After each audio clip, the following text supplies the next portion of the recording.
Hey guys, tonight we're stepping into a place where frost bites harder than wolves, wind becomes your closest enemy, and you're only a few missed firewood runs away from not waking up. You've got no central heating, no thermostat, and maybe not even a working chimney. Welcome to a winter on the American frontier, where fire isn't guaranteed and survival comes down to grit, wool, and very questionable insulation techniques. And just so we're clear, you probably won't survive this.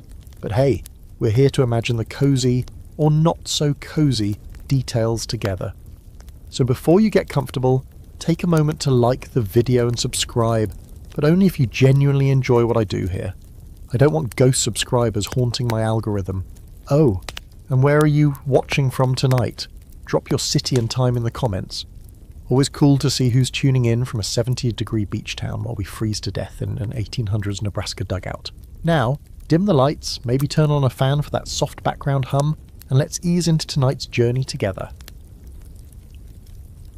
It starts with the sky turning metallic grey in the early afternoon.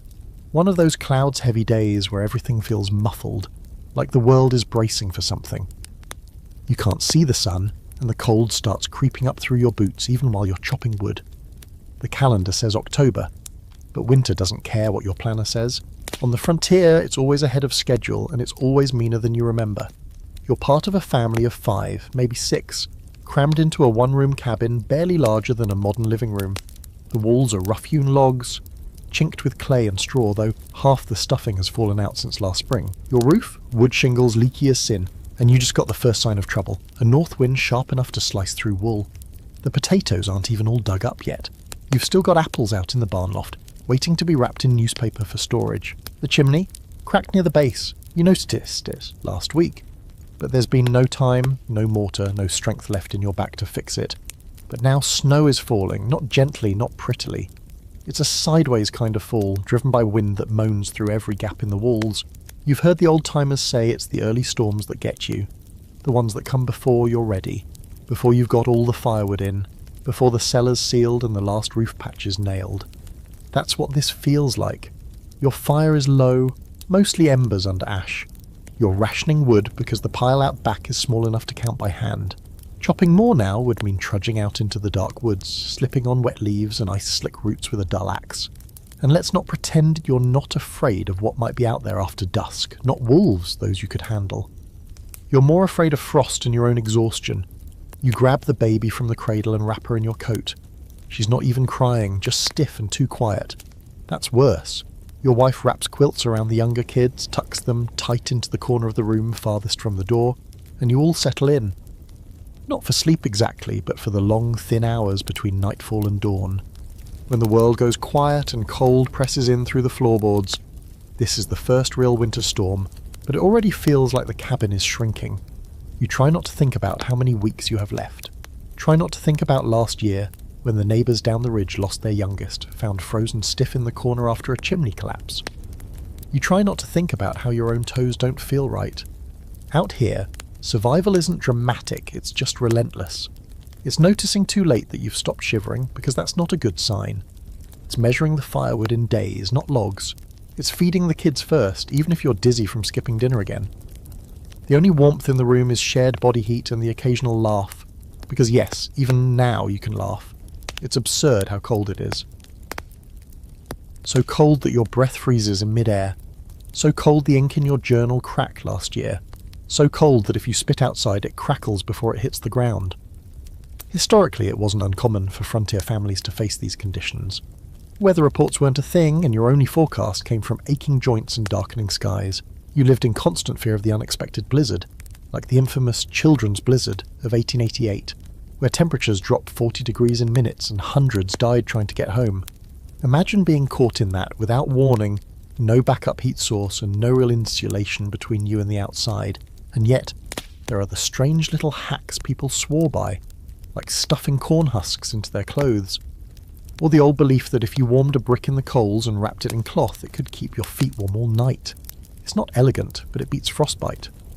Speaking of which, there were wild remedies, like rubbing snow on frostbitten limbs to slowly thaw them. Doctors today say that's nonsense, but back then, it was better than nothing. And then there's debate. Always a debate. about whether life in those days was really as brutal as it sounds. Some historians argue that people were simply better acclimated, that they'd layered so consistently and lived so frugally that their bodies adjusted. Others think nostalgia clouds the facts, that it was as miserable as it seems, but stories got softened over time. One thing's for sure, no matter how much you prepared, winter could still gut you. And tonight is just the beginning. Snow is piling up against the door. You're already down to half the flour and maybe 2 eggs if you're lucky. The wind howls like something angry and the walls creak like they're considering collapse. You pull the blanket tighter and wait for dawn, hoping tomorrow will bring sun. Or at least less wind. But tomorrow's another guessing game. And without fire, all you've got is each other. By morning, the fire is nothing but a grey scar in the hearth, barely warm to the touch. You scrape the ashes aside, praying for a surviving coal, some faint orange glow in the powdery bed. Nothing. It's cold dead. So now you face the most humiliating and dangerous task of all. Restarting a fire with almost no kindling, no real fuel, and fingers that don't fully respond to commands. You hold your breath as you strike flint to steel, watching sparks fizzle on damp shavings of birch bark. If it doesn't catch, you'll lose more than warmth. You'll lose hope. And out here, that might be worse. Your wife crouches near you, cupping her hands to protect the infant's face. She's swaddled in every available cloth scrap, with one mitten-sized sock stretched over her head like a bonnet. The older kids are still curled together under a pile of moth-eaten quilts. No one wants to get up, and no one can be blamed. The cold hangs in the air like a weight. Even your breath is slow, reluctant. There's no rush. It's not like there's warmth waiting for you anywhere else in the cabin. Eventually a spark takes. The bark smoulders. You nurse it like it's a newborn chick, coaxing life from something that barely wants to be alive. You add dry moss and a few sticks saved in a covered tin box, your emergency stash. This is why you always save a little back. Frontier rule number 1, never trust the fire to make it through the night. But even with the flame revived, you face a darker truth. There just isn't enough wood. You burned too much in early fall when the weather teased you with cold mornings and mild afternoons. You didn't think the freeze would come this early. No one did. Now you're stuck rationing twigs and praying the axe holds out. You step outside to assess the damage. The door sticks from ice build-up, and when it finally swings open, a gust slaps you full in the face. The snow isn't deep yet, but it's hard and crusted, glittering like shards of broken glass. Your breath leaves in puffs, immediately torn away by the wind. The firewood stack is a joke, maybe enough for 2 days if you burn conservatively, and that's only if the temperatures don't drop further, which of course they will. The problem is deeper than quantity, it's also access. The woodpile is iced over, each log locked to the next with a frozen seal that makes you curse with every yank. You try to carry in a few at a time, but the wind fights you every step back to the cabin. You're exhausted before breakfast, though breakfast is a stretch. A chunk of cornbread and a cold-boiled potato split between all of you. See, fire on the frontier wasn't just about comfort. It was survival. No fire meant no heat, sure, but also no cooking, no water, because good luck drinking anything not frozen, and no way to dry out soaked boots or gloves. And yet, firewood was a finite resource unless you had time, tools and energy to gather more, which you rarely had once snow arrived. In leaner winters, families relied on creative heating strategies when firewood ran low. Heated rocks were a classic, placed in the hearth, warmed for hours, then wrapped in cloth and used like hot water bottles in bed. If you were lucky enough to have bricks, same deal. You'd shove one at the foot of the mattress, warm your back against it, and pretend your teeth weren't still chattering. But there were darker stories too. Stories of families who burned furniture. Burned fences. Some burned their barns if the animals had already frozen or starved. You don't talk about that stuff in front of the kids, but you've heard the tales. They hang around like the smell of burned pork fat. Unpleasant, stubborn, and hard to ignore. Quirky as it sounds, some even resorted to burning dried animal dung, buffalo chips or cow patties. It smelled awful, but it burned hot enough to cook, if not quite to warm a room. You wouldn't tell someone from back east that you burned poop for breakfast fire, but out here, nobody judged. Heat was heat. This whole system of firewood survival started months ago, of course, back when the days were long and hot and your axe felt lighter. Ideally, you'd have chopped and stacked a winter's worth by September. A full cord of wood was considered the bare minimum for survival. Some families went for 3 or 4, but cutting, hauling and splitting all that by hand with nothing but a dull blade and sore muscles wasn't always realistic, especially if you also had crops, livestock, repairs, and kids crawling all over. Some settlers invested in what they called greenwood insurance, fresh-cut logs that wouldn't burn well until spring but served as psychological comfort. It felt good knowing there was something, even if it smoked and hissed like a snake when you tossed it on the fire. Historians still argue how common wood shortages really were. Some say we overplay the hardship, that most families planned ahead and stockpiled responsibly. But you've lived through enough winters now to know planning doesn't guarantee anything. A couple of extra storms, a broken axe handle, an unexpected illness, and suddenly your perfectly calculated cord and a half isn't enough. Winter eats plans for breakfast, and tonight it's eating yours. By sunset, the wind picks up again. You've already been outside 3 times just to drag in logs one at a time, but your hands are done. They're red, raw, and barely gripping the door handle anymore. Your oldest boy offers to help. He's only 10, but you nod. You hate sending him out. But you also hate the look in his eyes when you say no, as if he can see the end before you say it out loud.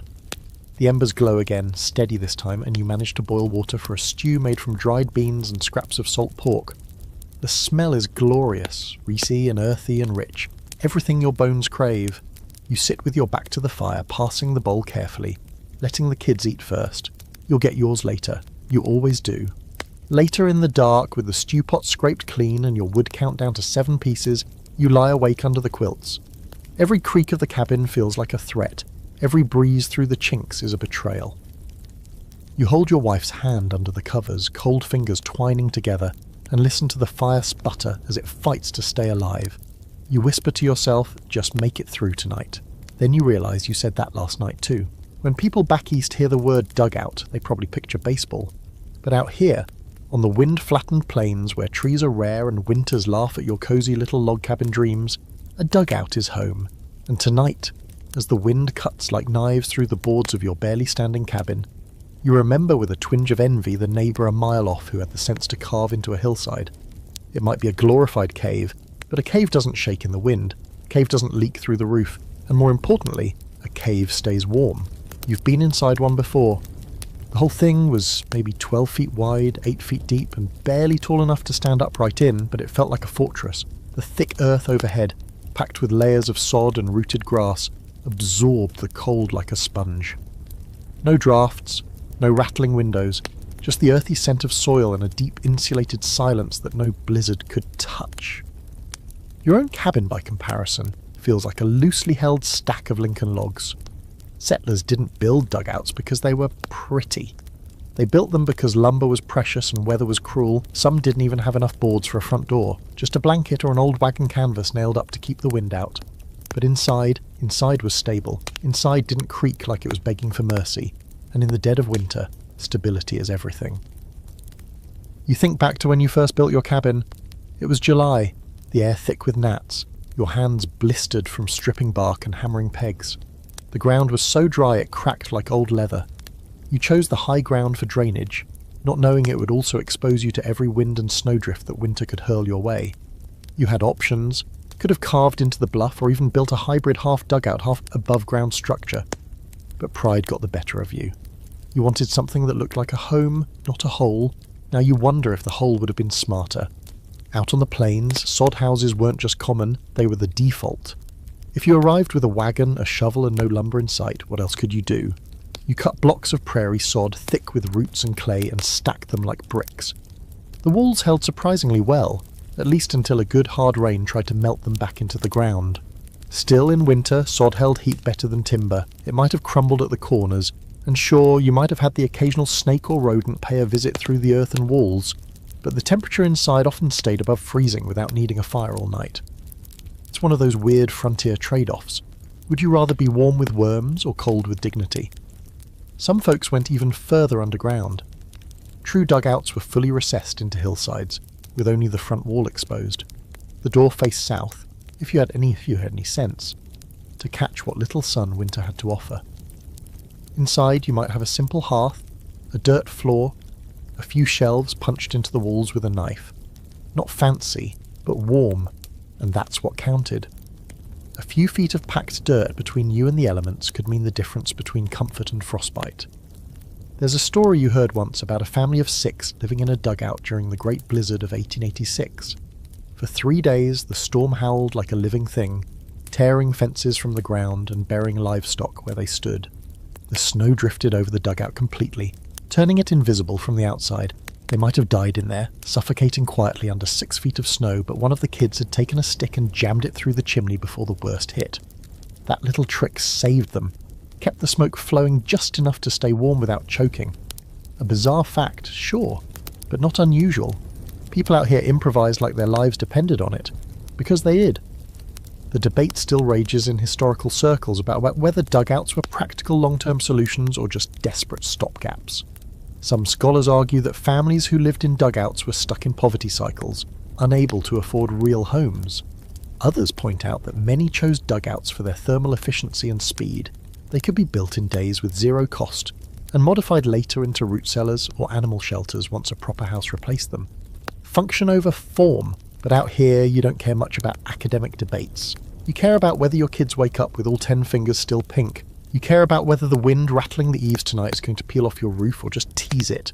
You care about surviving one more week, not architectural prestige. If you had to do it again, you'd dig. You'd take that shovel and tear into the side of that hill like it owed you money. You'd embrace the weirdness, let the dirt pack in around you, keep your family low and hidden from the worst of the cold. But you didn't. So now, tonight, you're wrapped in layers of everything you own, praying the fire doesn't die before sunrise. You shift your feet half asleep, and feel how the cold floor has crept through the quilt. Your youngest is snoring gently in the crook of your arm, her little fingers curled against your chest. You wonder what it would take to start digging a shelter this late in the season. Ground's probably frozen solid already. It's too late anyway. The funny thing is, a sod home wouldn't even seem that strange now. You've learnt to adjust your sense of normal out here. If it keeps you warm and doesn't collapse you, it's good enough. If the wind doesn't reach your bones, you call it home. You lie there, eyes on the dark ceiling, listening to the wind scream like something ancient and angry. You imagine the earth, homes, silent and calm beneath the hills. Imagine the warm, still air, thick with the smell of soil and dry straw. Imagine what it might have felt like, waking up in one of those. Then the fire cracks, and you remember exactly where you are. You don't take your clothes off anymore. Not to sleep, not to wash, not unless there's a medical emergency or an infestation. You don't even think about it. The idea of getting undressed, of removing any layer, even for a minute, feels reckless. Like opening a window during a hurricane or standing under a tree in a lightning storm. Every stitch of fabric is precious. Every layer is a line of defense between your skin and a night that wants to bite right through you. Getting dressed in the morning is less about fashion and more like assembling armour. First the long underwear, scratchy but vital. Then the wool shirt, patched and stiff, smelling faintly of sweat and smoke. Over that a thicker jacket if it's not too stiff with last night's frost. Then your trousers, canvas or homespun wool if you're lucky, burlap if you're scraping the bottom of the barrel. Socks, 2 pairs if you have them, one shoved inside the other, neither truly dry. And the boots, frozen into shape over the night, must be warmed by the fire before they'll even accept your feet. Sleepwear? That's adorable. Your pyjamas or whatever you wore during the day. Maybe with an extra scarf wrapped around your head and neck. Maybe not. There's no point in undressing. The second you strip down, the cold moves in like a loan shark. The only acceptable time to change is when you're sure the fire's high and steady, or when you're so soaked in sweat from chopping wood that staying in those clothes is worse than bravening the freeze. Bathing? No one's had a real bath since late September. It's not that you don't want to be clean. It's just that water doesn't stay liquid long enough to be useful, and stripping down to your birthday suit in these temperatures is a fast track to pneumonia. Or worse. Instead, you rely on dry scrubbing, your occasional heated towel, and sheer willpower. Hygiene becomes a strategic game. Do I really need to wash my hair today? Or can I just braid it tighter and hope the smell doesn't turn into a personality trait? Some women wore up to 7 layers on their upper body alone during winter. Corsets loosened, petticoats layered like onion skins, and outer garments so stiff from cold they practically stood on their own. Men weren't much better off, often layering until their arms barely bent. You've seen your neighbour Henry out hauling buckets looking like a walking hay bale, so puffed up in wool, flannel, and hand-sewn leather that he couldn't scratch his nose if his life depended on it. And yet, it wasn't just about heat, it was about preservation. You wore your clothes like insulation, true, but also like armour against the unpredictability of frontier life. If you passed out in the woods while gathering firewood, your layers might be the only thing that kept you from freezing solid before someone found you. If you got caught in a snow squall between the barn and the house, that wool coat might be the difference between numb fingers and no fingers. The fabrics mattered. Wool, of course, was king. It didn't just trap heat, it kept insulating even when wet. Cotton was for summer. Linen was for the fancy people back east.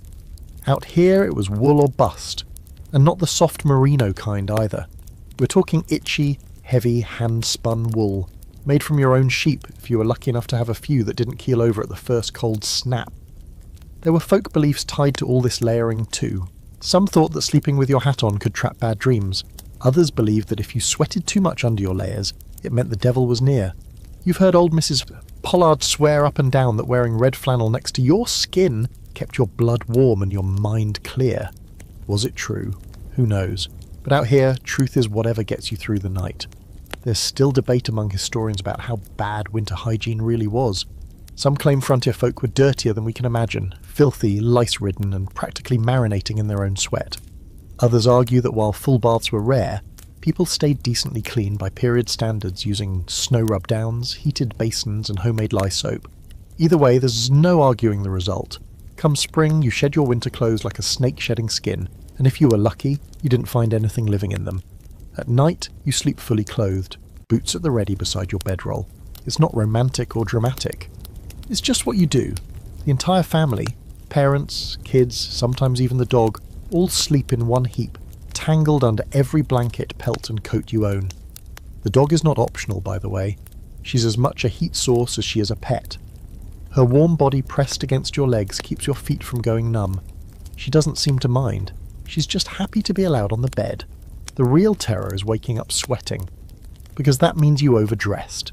That means you'll start to cool too fast when the fire burns low and sweat becomes your enemy. Wet clothes steal heat faster than anything. You've had nights where you woke up drenched, stripped off a shirt or two in a half-asleep panic, and then regretted it instantly when the chill found the wet spot and settled in like a curse. It's a delicate dance. Too many layers and you'll cook, then freeze. Too few, and you won't make it till morning. Some of your neighbours brag about sleeping without fire at all. They say if you layer right, pile enough bodies in one bed and wrap your head properly, you can sleep through even a hard frost with nothing but shared warmth and a quilt or two. You've tried it, it's possible, but it's not pleasant. You wake up stiff, clammy, and with a layer of frost on your eyebrows. There's something eerie about watching your family sleep, all bundled up like a pile of forgotten laundry, their breath rising in white wisps. You watch the fire glow low, hear the wind crawl along the roofline, and know that the only reason you're still alive is because you haven't let the cold win yet. And as you drift off again, you mutter the quiet frontier mantra that gets you through every night. Don't undress. Don't unlayer. Don't get comfortable. There's a grim art to cooking in a cabin without reliable fire. You don't realise how much you depend on steady heat until you don't have it. Out here, dinner is less about recipes and more about strategy. Specifically, how long you can coax a dying flame into warming anything edible. Some nights even that's a stretch. Because when you don't have much wood and your fire's on life support, the kitchen becomes a place of cold improvisation and low expectations. You wake up hungry, again, but there's no question of a hot breakfast. The fire is barely embers, and you're not going to waste your dwindling kindling stash just to warm up mush. Instead, you gnaw on a piece of yesterday's cornbread, now dry enough to file your teeth down. The butter, if you had any left, would be a frozen brick in the root cellar, but you don't, so the point is moot. Cooking without fire means getting creative. One trick you've learned is to heat flat stones in what little flame you can muster, then use them like a makeshift griddle. It's slow and the surface is uneven, but it beats eating raw dough. You remember hearing someone once say that if your pan is cold, your heart is colder. That might have been a metaphor in other times, but here, it's a Tuesday. Your stew pot, a dented black kettle passed down from who knows where, is the most valuable item in the cabin. Not because it's fancy, it's absolutely not, but because it can hang over a whisper of flame and still work its magic. The old iron keeps heat long after the coals die down. Some nights after dinner, you leave it by the hearth, filled with water and what scraps you can find, bones, onion skins, a pinch of salt, hoping it'll still be warm in the morning. You can't afford waste. Even warmth in the pot is a kind of currency. When you do manage to cook, the smell is intoxicating, not in a romantic Martha Stewart way, more in a primal, blood-stirring, I haven't smelled food in 2 days kind of way. The scent of boiling beans or pork fat, even just warmed up molasses, pulls the family to the hearth like moths. You catch your kids standing there, glassy-eyed, holding tin bowls like worshippers. And when the food's gone, always too soon, they sit back, rubbing their bellies like they've been to a feast, even if all they had was broth with a biscuit floating in it. Back east, they have kitchens with walls and pantry shelves and chimneys that don't leak smoke into your face every time the wind shifts. You've got a fire pit, some hooks, and a pile of grimy cloths. Your wife keeps things as clean as she can, but without fire, water freezes in the basin by noon. And even if you manage to melt some snow, it's never enough to do more than rinse. Sometimes, to stretch the heat, you cook using Dutch oven stacking, burying a lidded pot into the ashes and banking it with coals or hot rocks. It's not fast, but it works. Bread comes out uneven and dense, but it's bread. Beans softened enough to chew. You've even managed to roast a squirrel that way once. It wasn't good, but it was meat. Some folks had what they called a reflector oven, basically a tin contraption angled to catch heat from the fire and bake biscuits or johnny cakes in the open air. You've tried making one from scrap. It mostly just blackened the outside and left the inside raw. Still, you ate every bite. There's a fringe story you once heard, probably tall tale, about a man who cooked porridge over a candle when his wood ran out. Stirred it for hours, they say, feeding the flame bits of his wife's knitting until they had just enough to survive the blizzard. Maybe that's apocryphal, but honestly, you believe it. Hunger changes the rules. You start thinking about calories in everything, buttons, furniture glue, the leather on your boots. And if you've got a fire, even a small one, suddenly your table's full. Without fire, even simple food is out of reach. Ever try cracking a frozen egg without smashing it to pieces? Or peeling a potato that's half frostbitten? You have, many times. You know what it's like to chip at frozen lard with a knife that's too dull to cut through butter, let alone a slab of pig fat turned to stone. You know how to soften dry beans in a pocket near the fire all day before even trying to cook them. You've cradled carrots under your arms like newborns just to get them soft enough to slice. People always think starvation is dramatic, like a slow fade to black. But mostly it's boring. It's a drawn-out game of rationing and wishing and watching your belt notch creep closer to the last hole. It's a gnawing emptiness that doesn't scream but whispers constantly, there's not enough. Historians argue about how malnourished frontier families really were. Diaries from the era mention hard times, but not always starvation. That's probably pride talking. Nobody wants to write "my kids are hungry" in their journal. But you've seen the look in your wife's eye when the stew pot is nearly empty. You've felt the growing silence in the cabin when the food stretches thinner each week. You don't need a historian to tell you what hunger feels like, and yet you make do. You gather up scrups, you warm rocks, you smother flames early so you can save wood for dinner. You tear off bits of your own quilt to patch a smoke flap that keeps blowing open and letting heat escape. Everything revolves around that fire and the little warmth it promises. Tonight you're lucky. The wind is down, the hearth holds steady. You heat a kettle with bean soup, stir it slow, and listen to the quiet thrum of survival. It's not delicious, it's not filling, but it's warm, and for now that's enough. There's a specific kind of panic that creeps in when you hear the wind whistling around the cabin, and you realise, suddenly and all too clearly, that your windows aren't windows. Not really, just holes in the wall covered with whatever you could find. Maybe it's greased paper, maybe it's old muslin stretched taut and nailed down. Or if you're fancy, or lucky, it's a piece of actual glass you scavenged or bartered for. But even then, it's not enough. Not when the wind starts screeching like a banshee and the temperature drops faster than you can say should have built a dugout. Your windows are the weakest part of the whole structure. The cold zeroes in on them like it knows exactly where to hit.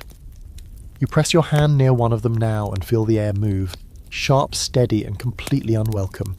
You shove a quilt against it, or maybe a folded feed sack, trying to stop the invisible hand of winter from reaching in. It works for 5 minutes until the wind shifts. Then the draft snakes around the edge and finds a new way in, as it always does. Glass is expensive and rare. Most families couldn't afford proper panes unless they were near a town with a glazier. And even then, it would cost as much as a month's flour. Some use salvaged glass from broken wagons or old houses, cementing the shards together with homemade putty, clay, or even pine resin. But one good gust or a thrown log and it shattered again. So most folks relied on oiled paper, cheap and flexible. You take animal fat, smear it into thin sheets of paper, and let it dry. It lets in a bit of light while keeping out the worst of the cold. Emphasis on bit. The problem is oiled paper doesn't insulate. It's slightly better than nothing, but only slightly. When the cold really settles in, those windows become more symbolic than functional. In daylight, they offer a faint yellow blur of light. At night, they glow dimly from firelight inside, except when they freeze over completely, which happens often. You've woken up to find ice on the inside of the window. Not mist, not frost. Ice. Like nature walked in and licked the walls just to prove a point. And when the wind really howls, the sound it makes through the window seams is enough to rattle your nerves. You've heard your children wake in the dark, convinced it's a monster. And you don't correct them. Because in a way it is. To keep the cold out, you do what everyone does, plug the gaps. Quilts nailed over the frames, spare shirts stuffed into the corners. You've even used dung mixed with straw to patch a persistent draft on the north side. You try not to think too hard about what that means when spring comes and everything starts to melt. Right now, it's insulation. In April, it'll be a problem for future you. You've heard tales of people who just sealed their windows shut for the winter, boarded them up completely and lived in darkness to conserve heat. That's not an exaggeration. They'd hammer up planks in late fall and not take them down until the thaw. You've thought about it. Still might, if the next storm comes in hard. Light's not worth much if it comes with a side of hypothermia, but there's also a strange kind of affection for the windows. Even at their worst, they offer some glimpse of the outside world, when it's not covered in snow, that is. During the rare sunny days, you can sit by one, wrapped in 4 layers, and pretend the world is warming up. You watch the trees sway, the occasional rabbit dart across a drift. You imagine what it would be like to stand in sunlight without risking frostbite. Historically, settlers used every material under the sun to glaze their windows. Horn shavings, scraped animal intestines, even thin mica sheets if they could trade for them. Anything semi-transparent and wind-resistant was fair game, but these were always temporary fixes. Nothing really stood up to a Midwest blizzard or a Montana cold snap. When the wind came calling, it didn't knock. It kicked the door in and brought its icy cousins with it. The great debate, of course, is whether the effort to insulate the windows was even worth it.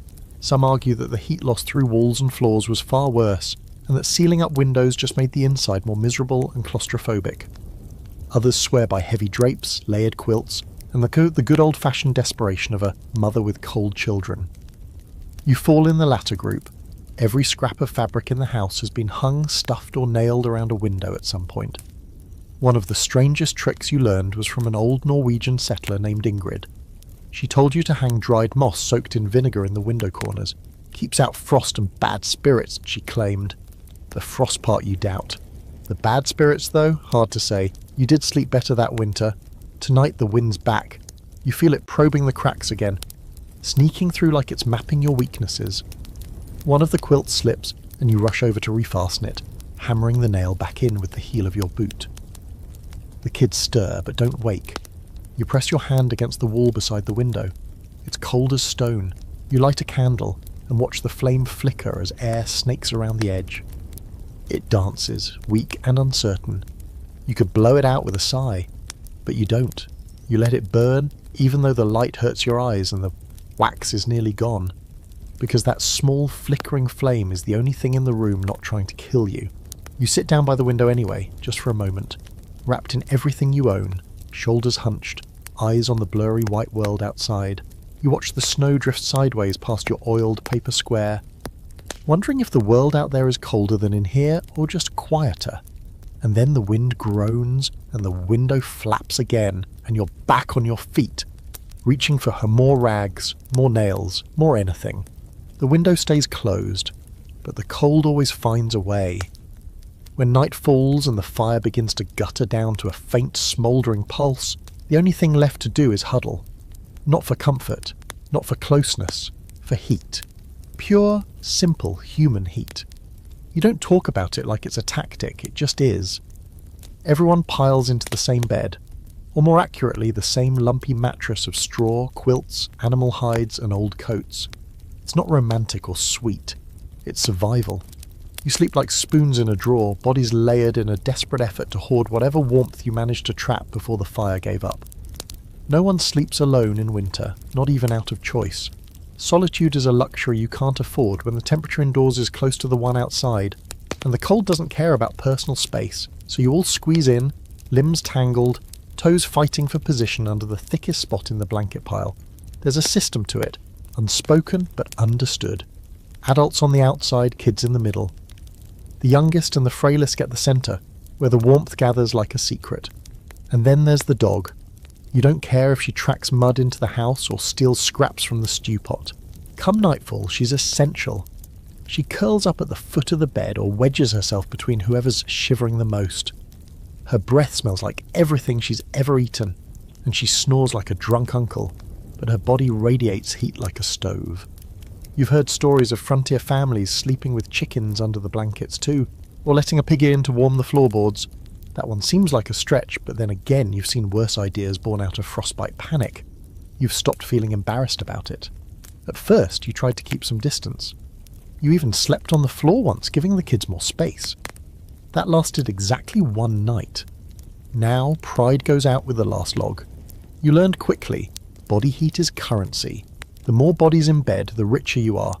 Of course, that also means enduring the symphony of other people's sleep. The wheezing, the occasional elbow to the face, your son's pointy knees digging into your back, the baby's foot somehow ending up inside your shirt, your wife's hair in your mouth. You trade it all for a heated mattress. Sure, but that's the thing, there's no trade, this is it, so you make the best of it. You breathe together, fall asleep together, and wake up still tangled, stiff, and somehow grateful. The concept of shared sleeping isn't new, not even odd historically. Families all over the world have done it for centuries. Beds were expensive, rooms were rare, and in winter, warmth beat modesty every time. There's even evidence that in especially brutal climates, people took turns sleeping closer to the fire, rotating positions like human meat on a spit. Some historians call it the rotisserie method. Not officially, but it fits. Rotate to the heat, don't burn. There's another old custom called warming the bed, where someone, usually the youngest or a servant in richer homes, would go lay in the bed ahead of everyone else to heat it with their body. In your case, it's usually the baby. She's already there, tucked in early, drooling on the only dry patch of blanket. No one's complaining. And then there are the fringe beliefs, the little rituals people swore by to hold on to the warmth. Some placed hot bricks or potatoes at their feet. Others insisted on sleeping with a boiled onion in a sock by the hearth to ward off cold spirits. Your neighbour swears by stuffing newspaper under his shirt before bed. Another told you once that if you rubbed vinegar on your chest, it would pull the cold out through your pores. You tried it. All it did was make your wife gag in the dark. But warmth isn't just physical, there's a kind of strange comfort in these crowded nights. You lie there, unable to move, feeling every twitch and breath around you, and yet it feels safer. The world outside is frozen and hostile, but inside, even in discomfort, there's a shared heartbeat. You think about those living alone, old bachelors or widows too proud to ask for company. You wonder how they do it, if they do it. The thought creeps into your head and stays there longer than you like.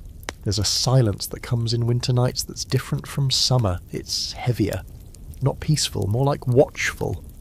The kind of quiet that makes you think you're being observed by the cold itself. You lie awake sometimes, staring into the darkness, feeling it press against the windows, seep through the walls. The only answer is another body breathing slow and steady beside you, reminding you that you're still warm, still alive. Every morning, when you peel yourself out of the quilt pile, you hear the groans of cold joints, the half-laughed curses of people who've been pinned in the same position for hours. You stretch, rub your arms, and check the fire. Always the fire. Then you check each person, fingers, toes, noses. You do it subtly, trying not to wake them. But you do it, just in case. There are stories, of course, always stories, of people who went to sleep in winter and simply didn't wake up.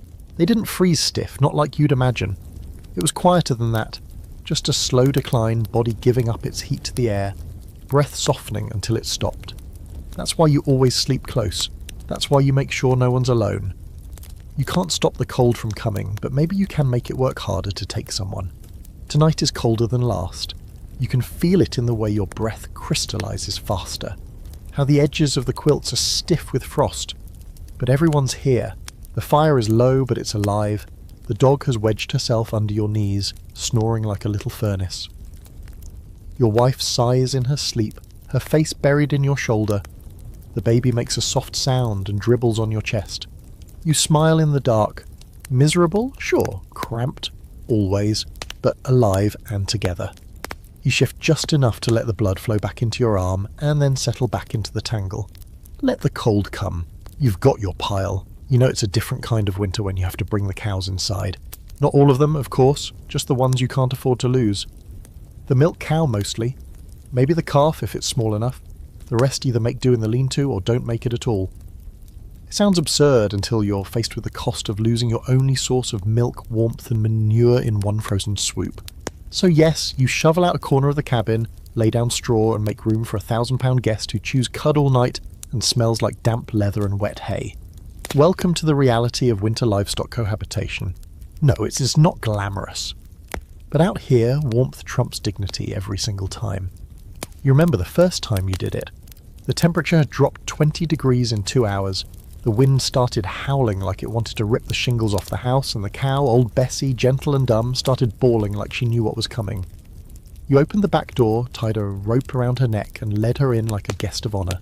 The kids screamed, the dog barked. Your wife gave you that look, but no one stopped you. Not after last year, when you found the neighbour's prize bull frozen standing up. Having livestock indoors sounds worse than it is. Not good, just less bad. The smell is sharp, musky and immediate. But your nose adjusts. You keep straw down, clean what you can, and block off a corner with an old bed frame or crates. And in return, the cow provides radiant heat like a living furnace. Her body keeps the room 5, maybe 10 degrees warmer. That may not sound like much, but 5 degrees is the difference between water and ice, between stiff fingers and working ones, between a night you sleep through and a night you don't wake up from. And she's not the only one. Chickens sometimes come in too. You've had a couple roost on the mantel overnight, huddled up and glassy-eyed. The kids find it hilarious. Your wife, not so much, but you'd rather clean up chicken droppings in the morning than explain to your daughter why her favourite hen turned into a feathery brick outside. Some settlers even let pigs bed down near the fire. That one's tricky. Pigs are warm, sure, but they're also loud, stubborn, and prone to rooting through anything they can reach. You tried it once, spent the next morning retrieving half the pantry, and explaining to your youngest that no, the pig wasn't helping cook. It's not just about warmth, it's about life. When the animals die, they don't just stop being useful, they become liabilities. Their frozen bodies are hard to move, impossible to butcher, and they don't rot in the cold, they just sit there, mute reminders that you gambled wrong. Losing a cow in winter is like losing a lifeline. No milk, no manure for spring planting, no new calf come summer. It's not just a dead animal. It's a future erased, so yes, you bring them in. Historically, it wasn't uncommon for frontier families to share space with livestock during brutal winters. Old European traditions, especially among Scandinavian settlers, included shared barn houses, where humans and animals lived under the same roof, separated only by a low wall or partition. The animal heat helped warm the human quarters, and vice versa. It wasn't romantic or rustic, it was survival design. There's still debate among scholars about how widespread this practice was in North America. Some argue it was only in the most desperate situations, when barns collapsed or temperatures dropped too fast. Others say it was more common than records suggest. Because folks didn't exactly brag about bringing a cow into the parlour. Diaries rarely say we invited the hog to tea, but they do mention sharing warmth with the beasts, or keeping the calf near the chimney. And those are the breadcrumbs that fill in the gaps. The oddest part? After a few nights you get used to it. The sounds, the smells, the closeness. You learn to sleep through the wet slap of a tail, the occasional low moo, the rustle of hay as your unexpected roommates shift in their sleep. You find a strange peace in it. The steady sound of breathing, animal and human, becomes comforting. A reminder that for now, life still pulses inside these walls. The kids even start naming them again. Bad idea, but you don't stop it. There's something good in watching them treat the cow like a big dumb dog. They'll stroke her flanks, whisper secrets into her ear. The littlest one tried to teach her to sit. You didn't correct him. Let him have his fun. The cold already took too much. And then there's the heat. Subtle, slow, but undeniable. The air inside the cabin changes after the first night with livestock indoors. It's heavier, warmer. You catch yourself sweating a little in the mornings, peeling off your outer coat. The dog stops curling so tightly against your legs. You hear fewer coughs from the kids. You still have to keep the fire going, of course, But it's no longer your only line of defence. You've got backup, four-legged, grunting backup. But there are limits. You can't bring in everyone. The horses stay in the shed, wrapped in burlap and prayed over. You check them twice a day, breaking ice from their water buckets and shoveling out the snow that creeps in under the warped door. You talk to them like they understand. Maybe they do. Animals know more than we give them credit for. And every morning you sweep out the mess, spread fresh straw, and try to pretend your home doesn't smell like a barn. But deep down you know this is what's keeping you alive. Warmth is warmth. No one out here is going to judge. Tonight, the cow is already in her corner. You've given up trying to keep her off the floorboards, just threw a rug down and called it good. The fire's holding steady, and the kids are curled up beside her, one even using her belly like a pillow. You should probably stop them, but she doesn't mind. Her breath steams in the cold air, soft and rhythmic, like the quiet hiss of a simmering pot. The wind outside howls, but the cabin holds. The temperature doesn't feel quite as cruel tonight. There's a heaviness to the room, not just the smell, but the heat, the shared closeness. The sense of something big and living watching over you. You scratch behind the cow's ear on your way to bed. She flicks her tail in approval. You smile. Tonight, you're not just surviving. You're surviving together. You wake in the dark and already know it is colder than yesterday. It's not the kind of knowledge that comes from seeing your breath or hearing the wind. It's in your bones. The stiffness in your fingers, the ache behind your knees, the way your face feels crusted in frost before you even open your eyes. The fire's out. The dog's curled up tighter than usual. The cow's not making any noise. That's when you realise the worst part. The inside of the cabin is below freezing. Again, you sit up and see it. Frost. Not just clinging to the windows or forming neat little patterns around the corners, but fully coating the inside of the walls. A white dusting on the shelves, shimmering in the weak moonlight leaking through the oiled paper window. The water bucket in the corner, a solid block. The ladle inside it stands straight up, frozen where it was dropped. And your boots, left too close to the door, are stiff as rocks. You're living in an icebox, literally. It sounds like a joke until you realise the cabin has started to preserve things. That piece of bread you left out, still fresh. The dish of stew no one finished last night. Cold enough to store without spoiling. This is the brutal blessing of deep winter. Everything keeps. Your meat doesn't rot, your milk doesn't sour, if you can thaw it enough to pour. And that jar of jam you were saving for spring? Better hope the glass doesn't crack from the cold before you get to it. You wrap yourself in your coat before stepping out from under the quilts, already dreading the shock of air on your legs. You've started sleeping with your boots tucked inside the bed, pressed near the cow's flank. If you don't, you can't get them on. Not without building a fire just to soften the leather. Same with gloves, hats, even belts. Everything left out overnight becomes rigid, brittle, practically useless. The kids are still asleep, their faces barely visible under the mountain of blankets and rags. Your wife stirs, mutters something, pulls the covers higher. You don't wake them, no point. Until there's heat or food or both. You shuffle over to the hearth and assess the damage. No embers, just a cold grey crater where life used to be. You knew it might happen. The fire was low last night, and you were down to the last few good logs. You were hoping for a miracle. You didn't get one. So now comes the ritual. Scratch together some bark, maybe a bit of kindling if you remember to save it, and hope the flint sparks on the first try. Usually it doesn't. You kneel there, breathing through your teeth, striking again and again, fingers clumsy, watching sparks fizzle into nothing. When it finally catches, it's like watching hope come back to life. Tiny, fragile, flickering. You feed it like a baby bird, terrified it'll go out before it takes hold. Eventually the fire returns. You sit back, exhausted, and let your hands hover near it. The pain comes next, the sting of thawing skin. You know the signs now, the burning, the tingling, the slow transition from numbness to agony. It's a good pain. It means you're still alive. That's what the frost inside the cabin does. It doesn't just test your body, it tests your mind. Every morning it reminds you that the boundary between inside and outside is thinner than you think, that your home is just a glorified wooden box, and the cold doesn't respect walls. There's a grim joke that settlers used to tell. It's warmer in the root cellar. And honestly, some days it's true. The root cellar, dug deep and packed with earth, holds a steadier temperature than your actual living space. Sure, it's damp and crawling with the occasional rat, but it doesn't freeze. Sometimes you consider sleeping down there, just curling up between the potatoes and hoping no one mistakes you for a particularly lumpy squash. You've heard of families in the far north lining their walls with snow intentionally, turning their homes into insulated domes. The science checks out. Snow traps heat, but that only works if your walls are solid and your roof doesn't leak. You've tried to bank the outside of the cabin with drifts, shoveling snow up against the base to plug gaps, but it's temporary at best.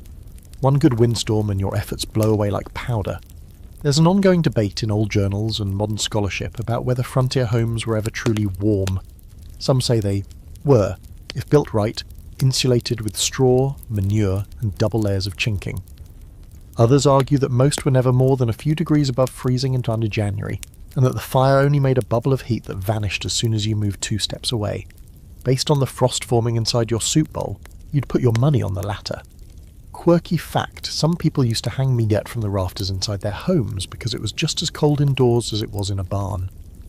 You've never done it yourself, but you have heard stories of folks cutting slices off frozen venison dangling over the kitchen table. One man even claimed he used his frozen beard as a cutting board. You doubt the last part. Sort of. The strangest part about living in a frozen house is how you adapt. You learn how to move differently, slower, more efficient. You minimise trips across the room. You learn to keep food under the bed to keep it from freezing solid. You wrap your spoon in cloth so it doesn't stick to your lips, and you stop expecting comfort. It's not coming. But there's also this clarity to it. The cold strips everything down. No pretense, no distractions, just survival. You do what you have to, not what you want to. You don't complain, you don't wish for spring, not too loudly. Spring means thaw, but it also means floods, sickness and rot. At least the cold preserves. At least the cold keeps things still. Tonight the frost will come again. You'll watch it creep across the walls, silvery and delicate, like lace drawn by a ghost's fingertip. You'll trace its patterns with your eyes, lying beneath the blankets, counting the cracks in the ceiling, listening to the fire crackle, wondering if the food will last another week. And somehow you'll sleep, because you have to, because tomorrow it all starts again. The wind doesn't just howl out here, it infiltrates. It snakes through the seams in your roof, hisses under the doorframe and dances in swirling currents through cracks so small you can't even see them. You can plug the windows, stuff the keyholes, hang quilts over every doorway like heavy curtains, and it still finds you.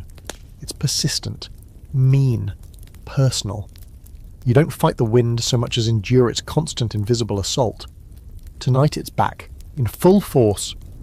It starts as a distant groan and then builds, climbing over the hills and slamming into the side of the cabin with a fury that makes the timbers tremble. The door rattles in its frame. The rafters hum with the tension.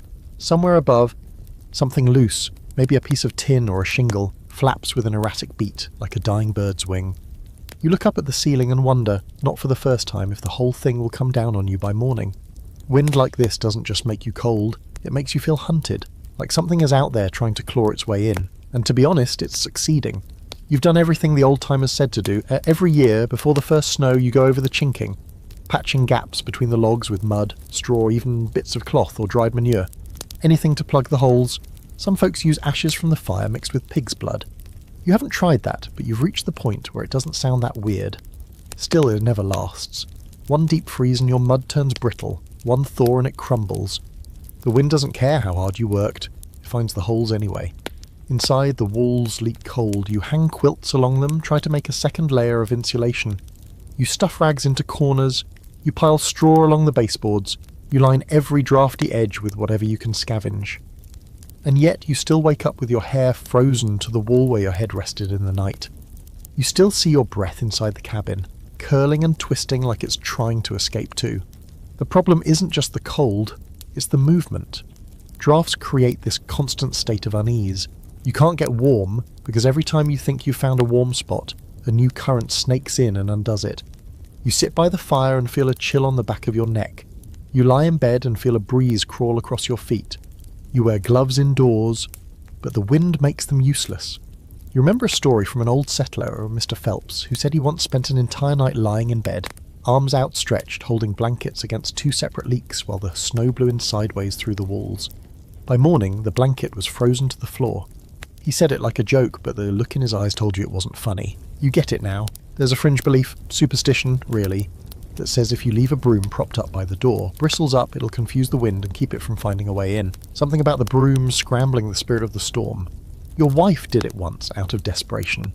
You didn't argue. There's no harm in trying when the wind's already getting inside your soul. You've heard debates about insulation methods, on too. What actually worked and what was frontier fantasy. Some historians insist that daub and wattle walls were superior to logs. Others argue that double chinking with natural lime gave better results, especially with south-facing cabins. You've read none of those studies, of course. You just know what doesn't work. Thin walls, single-pane anything, and the belief that a few blankets will do the job alone. And then there's the sound. Wind has a way of getting inside your head. It's not just noise, it's presence. It groans like it's in pain, whistles like it's laughing, moans like something mourning the dead. When it hits just right, it vibrates through the floorboards, rattles the pots hanging near the hearth, and makes the whole house sound like it's about to lift off the ground. One night last year. You sat awake for hours listening to it scream, convinced that someone, or something, was walking in circles around the cabin. The wind can do that. It carries voices, makes you hear footsteps that aren't there, makes you doubt every creak and sigh of the house. You almost opened the door just to check, but you knew better. Nothing good waits outside in that kind of wind. Nothing human, anyway. You've got towels jammed under the doors now, a row of bricks laid down to reinforce the threshold. Your wife stitched a second layer of canvas across the inside of the door like a curtain, and still the wind pushes through, puffing it inward like a breath from the other side. The only real solution would be to rebuild. Thicker walls, tighter seams, maybe an earth berm or a sod surround. But you don't have the time, the strength, or the season for that. So instead, you patch, you plug, you stuff and press and jam whatever you can into every visible crack. And when you run out of supplies, you use your own body. Sleep in the coldest corner, breathe warm air into your mittens, wrap your coat around the doorframe. Tonight, you're losing the fight. You know it. You feel it. There's a steady stream of air coming through the east wall, and no matter how many rags you cram in, it doesn't stop. The fire is holding barely. The kids are bundled together under the buffalo hide, already asleep. The dog is curled tight into the crook of your legs, ears twitching with every gust.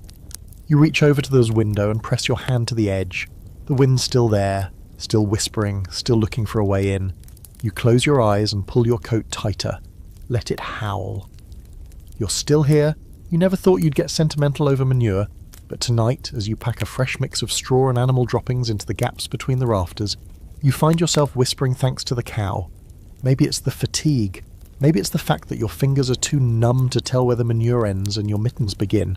Either way, you're not ashamed, because in a cabin where the cold seeps through every inch of wall, ceiling and floor, insulation is whatever you can get your hands on.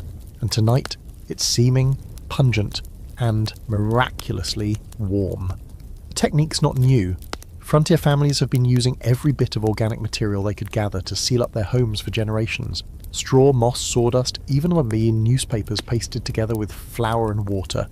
But manure? That's frontier gold. Mixed with straw, it dries hard like clay and clings to the gaps between logs better than any mud you've slapped up so far. And once it sets, it doesn't just block wind, it holds heat, sort of. Enough to matter.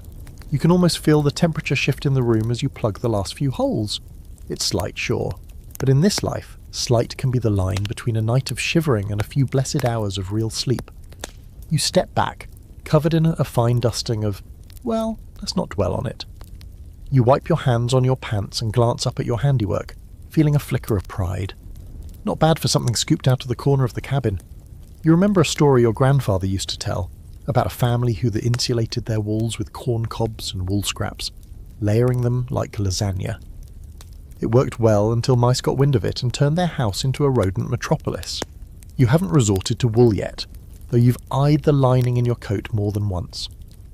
It's a quiet battle between warmth now or warmth later. Usually now wins. Some folks took insulation to an art form. You knew a couple, German immigrants, who lined their cabin walls with bricks made of mud, straw and horsehair. They swore it made the place feel like spring year-round. You visited once. They had a rug on the floor and bread rising on a shelf. It smelled like comfort. You think about that a lot these days. Back in your own cabin, the situation isn't quite so elegant. The walls are still drafty. The roof still leaks when the wind blows just right. And you're down to your last bale of straw. But you've learned to stretch things. Old clothes get shredded and stuffed into cracks. A broken pillow becomes insulation for the window frame. You even tore apart an old chair once, pulling out the horsehair stuffing and jamming it into the floorboards. You sat on a stump for 3 weeks after, but your toes thanked you. There's debate, of course, about the best insulating materials of the time. Some argue that the nothing beat moss, light, dry and easy to gather. Others swear by mixtures of clay and lime, but in most of the diaries you've read, or heard snippets of passed down in stories, the real consensus is that you used what you had. Period. Whether that was sawdust from a collapsed barn or the stuffing from your only pillow, insulation wasn't about perfection. It was about desperation. The fringe methods are where things get weird. You once heard about a man who smeared molasses along his windowsill, claiming it trapped the cold like flies. His cabin probably smelled like a gingerbread house, and he likely froze to death while attracting every raccoon in the territory. But you respect the creativity. The line between genius and insanity is pretty blurry when you're watching your breath form icicles in your beard. Tonight, as the fire starts to build again, you sit back and admire the little patchwork world you've created. A ceiling insulated with dried cow droppings. Walls stuffed with old skirts, animal fur and whatever you could tear up without regret. The floor lined with burlap sacks you stitched into place with fishing line. It's not pretty, but it works, sort of. The cabin's still cold, you still wear 2 pairs of socks to bed. The kids still wake up with ice crystals on their eyelashes, but you've bought yourself a little more time, maybe even a little peace, and when the wind rattles the door again, it sounds just a touch less aggressive. That's something people don't tell you about winter insulation. It's not just about keeping the cold out, it's about keeping fear out. Every log you chink, every crack you plug is a small act of control in a season where so little is up to you. It's a way to push back against the silence, the frost, the isolation. You might not be able to stop the cold from coming, but you can at least force it to work a little harder. The cow lets out a sigh in her corner. The dog thumps her tail once and shifts closer to the fire. Your wife hums something under her breath as she pours a ladle of water into a kettle, and the hiss of steam fills the cabin like a lullaby. For a moment it feels almost livable. There's a strange comfort in knowing your home is held together by equal parts grit and animal waste, that your survival depends not just on strength but on ingenuity, stubbornness, and a willingness to get filthy in the name of warmth. You pull a blanket tighter around your shoulders and glance up at the ceiling. The packed manure is drying now, crusting into something solid, something protective. You smile, not because it's beautiful, but because it's yours, built by your hands, held together with whatever this life threw at you. The wind knocks once more, softer this time, as if testing the defences. Let it try. You've got manure in the rafters now. You don't know exactly when frostbite became a regular part of your life. It wasn't sudden.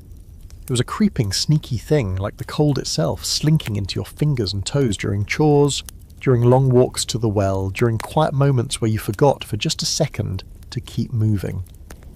Now, every winter morning begins with a toe count. You wiggle each one inside your boots, hoping to feel pain, because pain means blood is still flowing. Numbness? That's when you get nervous. And when it hurts to thaw out? That's when you know you came too close. The fear of frostbite lives in your bones. You're used to it now. You've seen what it does. The neighbour down the ridge, Samuel, lost the tops of 2 fingers last winter. He didn't even realise they were gone until he warmed his hands by the fire and one of them started dripping. Blackened. Dead. Just fell off like a leaf. You helped him wrap the stumps in boiled cloth. He didn't scream, just stared at them like they belonged to someone else. That's how it gets you. Quiet, cruel and fast. There's no medical help out here. No hospital, no doctor with a fancy bag full of miracle salves. Just root cures and prayers. The old women say to rub snow on frostbitten flesh to wake it up. Others say to plunge your hands into warm, not hot, water and stir until the colour returns. One man you met swore his mother made a paste from boiled onions and bear grease. He couldn't tell you if it worked. He still limped like his toes were made of glass. You've tried it all. Onion poultices, warm cloths, even holding your hands under the cow's belly until the feeling came back. Sometimes it helps, sometimes it doesn't. You've learned to live with the risk. You wear extra socks, double mittens, wool over cotton. Never cotton over wool. You never go outside without moving. Standing still is a death sentence in January. You teach the kids the same rules. They think it's a game. Keep walking, keep stomping, keep swinging your arms like you're fighting off ghosts. But deep down you know better. Frostbite is a frontier villain no one sees coming. It doesn't announce itself. No sharp pain, no dramatic moment. Just a quiet tingle, like your hand's fallen asleep. And then, nothing. If you're lucky, you catch it in time. If you're not, you lose something. Historically, it wasn't uncommon. Soldiers in the Civil War wrote letters home about losing their toes in the snow during marches. Trappers kept journals filled with gory details about blackened ears and frozen feet. Some even chewed their own mittens when the pain got too bad. They didn't write that down, of course, but the stories passed through the camps like wildfire. There's a strange superstitious layer to it too. Some settlers believed frostbite was punishment. From God, from spirits, from not respecting the cold. There were tales of people who'd mocked winter, or bragged about walking barefoot in snow, only to lose a foot a week later. One story tells of a man who refused to bundle his ears because he thought it made him look weak. He died that spring from a fever that started with frostbitten cartilage and ended in gangrene. You don't know if it's true, but you keep your ears wrapped anyway. Tonight your fingers are throbbing. You took too long chopping wood, and even though you were moving the whole time, the wind was worse than you realised. You didn't notice until you came inside and tried to unlace your boots, couldn't feel the laces, couldn't feel the boots, just stiff meat where your hands should have been. You're better now, sitting by the fire with your hands wrapped in warm cloth. The pain is back, it burns, it stabs, you take it as a good sign. There's still debate about whether early settlers understood frostbite in any real medical sense. Some say they thought of it like a burn, treatable with cool compresses and rest. Others argue they ignored it until it became unavoidable. You lean toward the latter. Out here, most ailments are treated with stubbornness until they either go away or take something with them. It's not noble, it's just reality. The weirdest story you've heard came from a trapper up north. He claimed he lost part of his nose to frostbite and tried to sew a piece of rabbit fur over the spot. Better than nothing, he said, tapping the patch like a badge. You believed him, not because he seemed trustworthy, but because he didn't laugh when he told you. Out here, sometimes better than nothing is as good as you get. You teach the kids to watch their skin. Red is okay, white is bad, blue is worse. You tell them to tell you if anything goes numb. Pain is good, you say. Like a mantra. Pain means it's still alive. They repeat it back to you. Half mocking, half true. They know. They've seen you flinch when you thaw your feet. They've heard the stories. Your wife keeps the salves close, pine resin and tallow, bear fat when you can get it. Aloe, in the summer dried and stored like gold. She rubs it into your fingers now, whispering under her breath like the words will help. Maybe they do. And in the middle of all this hold, all this frostbite, there's still some part of you that's grateful. Grateful it was your hands this time, not your child's. Grateful you still have toes. Grateful the wind didn't win. The fire is steady now. The cabin smells of smoke, wet wool, and something slightly singed. Your fingers throb, but you curl them one by one. You flex them, counting out the pain. 1, 2, 3, 4, 5, all there, all yours. You look out the window where the frost clings to the glass like a warning. Tomorrow it will come again. But tonight, you still have all your fingers. Wool isn't just a fabric out here. It's a lifeline, a second skin, a form of currency. A barrier between you and the kind of cold that doesn't knock but walks straight through your walls like it owns the place. When the wind howls and the fire sputters, and even the cow huddled in the corner starts shivering, wool is what keeps your bones from cracking. It's scratchy, heavy and never quite dry, but it's the reason your heart is still beating on nights like this. You've learned to love it, or at least respect it in all its forms. Wool blankets, wool shirts, wool mittens, wool socks layered over wool foot wraps. Even the holes and patches are familiar now. You know which spot on your left sleeve always curls up, which sock has the threadbare heel, and which blanket was once a shawl before it got restitched into its third life. Wool doesn't die, it just transforms. There's a particular blanket that you keep folded under the bed during the day. Thick as your forearm and the colour of oatmeal, it smells faintly of smoke and sheep and something herbal, maybe pine resin. Your mother sent it out years ago, wrapped in brown paper and prayer. It was too nice to use at first. Now it's your roof when the roof fails, your second fire when the first one dies. You don't share it, not out of selfishness, but because it's just enough to keep one body warm through a night of creaking walls and frostbitten windows.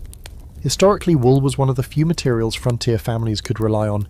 when the mercury dropped and firewood ran out. It's insulating even when wet, one of its small miracles, and resistant to wind to a degree. Better yet, if you had sheep, you could make more of it yourself, though that process was slow and backbreaking. Shear the sheep, wash the fleece, card it, spin it, dye it if you were fancy, then knit, crochet, or weave it into something vaguely blanket-shaped. 6 months of labour for one garment that might be too tight or too itchy, but still better than anything else you owned. Some frontier families organised wool pooling days where several households would combine what they had and work together to spin and sew. You remember attending one years ago, before you built this cabin. The barn smelled of lanolin and laughter, and the rhythm of spinning wheels kept time like music. By the end, everyone left with a blanket or a sweater. You still have yours, barely holding together now, but too valuable to toss. There's debate among textile historians, yes, they exist, about which wool-producing breeds were the most common on the frontier. Merino gets most of the glory now, but you never saw a merino sheep out here. Hardy breeds, coarse-haired and big-boned, were better suited to the cold, the predators, the rough terrain. Their wool wasn't soft, it didn't feel like a hug, but it held warmth like a secret. That's all that mattered. Wool wasn't just for clothes either. You've used it to seal door gaps, line shoes, stuff pillows. You've wrapped hot stones in it to make impromptu bed warmers. You've cut strips of it to tie around your knees when they started locking up from the cold. You even saw someone try to make a curtain out of old wool trousers once. It looked like a crime, but it worked. Then there are the old folk beliefs. Of course there are. Some people claimed that wool soaked in moonlight and worn around the neck would protect you from lung sickness. Others believed that burying a piece of unwashed wool near the hearth would lock in heat for the season. You can't say whether any of that works, but you did leave a strip of wool under your mattress once during a particularly bad cold snap. You didn't die, so there's that. You try to keep a wool kit near the hearth. Spare socks, a scarf, a knit cap, even an old pair of mittens your wife patched 12 times. It's your emergency bundle, the final layer before you give up and sleep standing up in front of the fire like a log. You've used it more than once. You've wrapped your hands in socks just to cook breakfast. You've worn the scarf like a sash just to keep your middle warm. If you wrapped yourself in every piece of wool you owned, you might look like a walking laundry line, but you'd be the warmest fool in the county. And yet wool isn't invincible. When it gets wet, truly soaked, it can smell like an entire barnyard. Drying it is a nightmare. You can't hang it outside because it will freeze solid. You can't leave it too close to the fire because it might scorch or smoke, so you drape it strategically. Over chairs, across rafters, on yourself. Sometimes you wear it half damp because less freezing still beats fully frozen. One of the strangest facts you've heard is that some settlers deliberately shrank their wool clothes on purpose to make them denser and warmer. They'd dunk a sweater in hot water, then beat it with a paddle until it fit their torso like a second skin. You've tried that. Once. You still can't raise your arms past your shoulders in that sweater, but by God it's warm. Tonight you wrap your legs in a wool throw and sit by the fire checking the socks you hung to dry. They're still damp. Of course they are, but they're better than frozen. You tuck a pair into your coat to keep them warm with body heat. Your wife rolls her eyes. You tell her it's science. The kids sleep beneath wool layers so heavy they can barely turn over. That's good. You want them pinned like burritos. The dog curls against the hearth, belly toward the warmth, her back draped with your oldest wool coat. She hasn't moved in hours. The fire pops, the wind scratches at the window, and you sit there, grateful for every scratchy thread in your life. Grateful for sheep, grateful for your mother, who somehow knew the mail-order blanket would become your most valuable possession. Grateful for anything that stands between you and the cold, because fire dies, wood runs out, but wool stays. You stare into the candle flame like it owes you money. It's your only light tonight. Just one stubby thing stuck in an old tin can, its base melted flat so it doesn't tip. The fire's burned low and you're saving what wood you have for the morning. The lantern ran dry yesterday, and you haven't got a spare wick. So now it's you and this flickering little candle, throwing shadows that dance across the walls like ghosts with bad timing. It's dim, but enough. Just barely enough, until it starts to lean. You lunge for it just as the wax gives out on one side, and the whole thing tilts in its pool of melted slop. A splash of wax hits your hand, and the flame wobbles, then steadies, looking smug. You curse under your breath and reposition the can, pushing it deeper into the hearthstones. One gust, one wrong move, And this thing could tip again, right into a pile of kindling, or worse, the rag pile near the door. You've seen what fire can do to a home like yours, you've read the stories, you've smelled the aftermath. That's the irony, isn't it? Fire is your best friend and your worst enemy. Without it, you die. With too much of it, or the wrong kind at the wrong time, you die faster. So you ration flame like a miser counts coins, 1 candle at a time, 1 log on the fire, 1 match per day if you can help it. You don't light anything you can't watch with both eyes. You don't let the kids near open flame unless you're right there with a bucket of water and a look that could wither trees. You've met people who lost everything to a candle. One woman tried to read her Bible after sundown and fell asleep with the flame too close to the curtains. By morning, she was standing barefoot in the snow watching what used to be her house smoke into the grey dawn. She survived. Her dog didn't. The baby barely made it. That story stuck with you. Historically, candles were precious, not just for light, but as controlled sources of heat, made from tallow, rendered animal fat, or beeswax if you were rich or had hives. Tallow was cheap and easy, but smelled like cooked meat and smoked like a funeral pyre. You've used both. The beeswax ones are sweet and clean and expensive. You get maybe 1 a year by if someone gives it as a gift or you have something rare to trade. The rest of the time, it's tallow. Lumpy, drippy, and slightly offensive. And don't even get started on making them. Boiling fat, straining impurities, pouring into moulds or dipping strings 1 layer at a time. It's a full day affair that stinks up the entire cabin and leaves your clothes smelling like stew gone wrong. But you do it because light is life and candles are gold in winter. You guard the stash like it's medicine. You count them, you trim the wicks, you store them high, away from rats and curious children. You heard once of a man who tried to use butter as a candle in a pinch, rolled up a piece of rag, stuck it in a tin and burned it slow. It worked. Sort of. Smelled like burned popcorn and desperation, but it worked. You tried it too, one especially dark night last winter. Burned through a week's worth of fat in 2 hours. Lesson learned. There's a superstition, one of many, that says if your candle burns with a blue flame, a spirit is nearby. You've seen it once or twice, but you're more inclined to blame drafty chinks in the wall than the dead. Still, you don't say that out loud. Winter has a way of making you cautious with your words. You respect the dark out here. Even stranger, some people claimed candle flames could predict the weather. If the flame bent low, wind was coming. If it flared up bright and steady, clear skies ahead. You've watched your candle like a weather vane more than once. Maybe there's something to it, maybe not, but when you've got no barometer and no forecast, you'll take whatever signs you can get. Tonight your candle burns straight and tall. That's good, you'll take it. You're almost out of fat for another round of dipping, and the oil you hope to trade for next week, probably frozen in someone else's cabin by now. You've got a few stubs left, too short to use alone, but worth saving. You melt the ends together when you get desperate. A Frankenstein candle, ugly as sin, but still flame. There's still debate among historians about how reliant frontier families were on candles versus oil lamps versus plain old firelight. Some say candles were for the privileged, that most folks relied on the hearth and went to bed early. Others point to shipping records, thousands of pounds of tallow exported west, and argue candles were as common as cornbread.